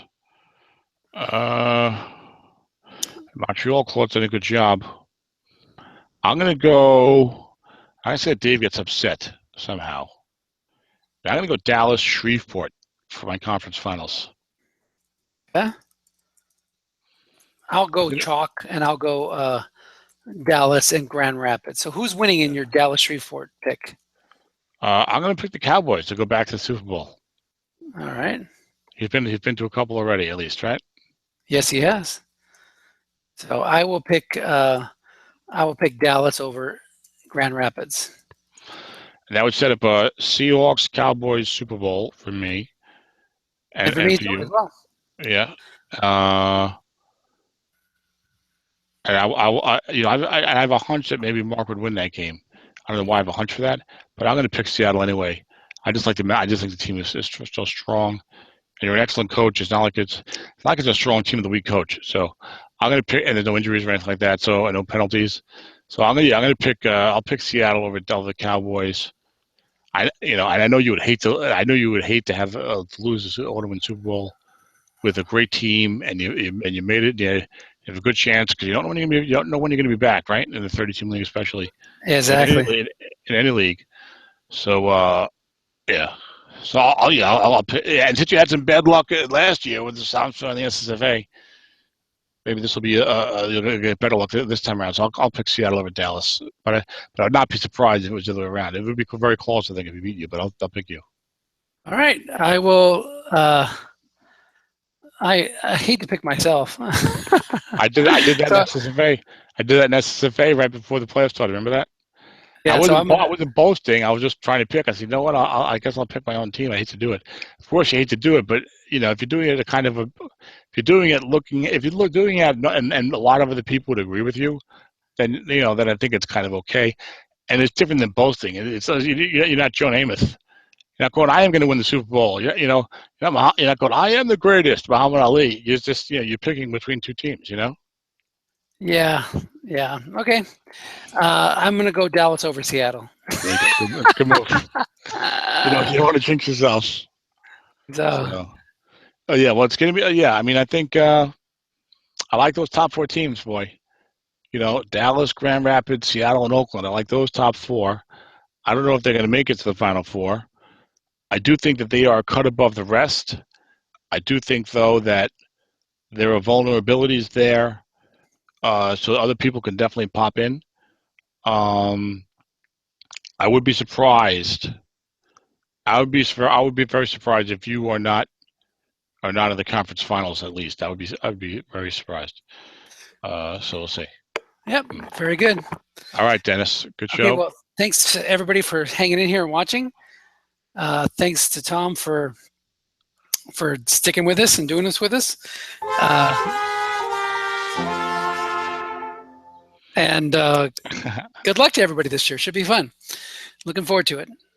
So, Tom, when are we going to play our games? I'm going to shut the broadcast down. Hold on. All right.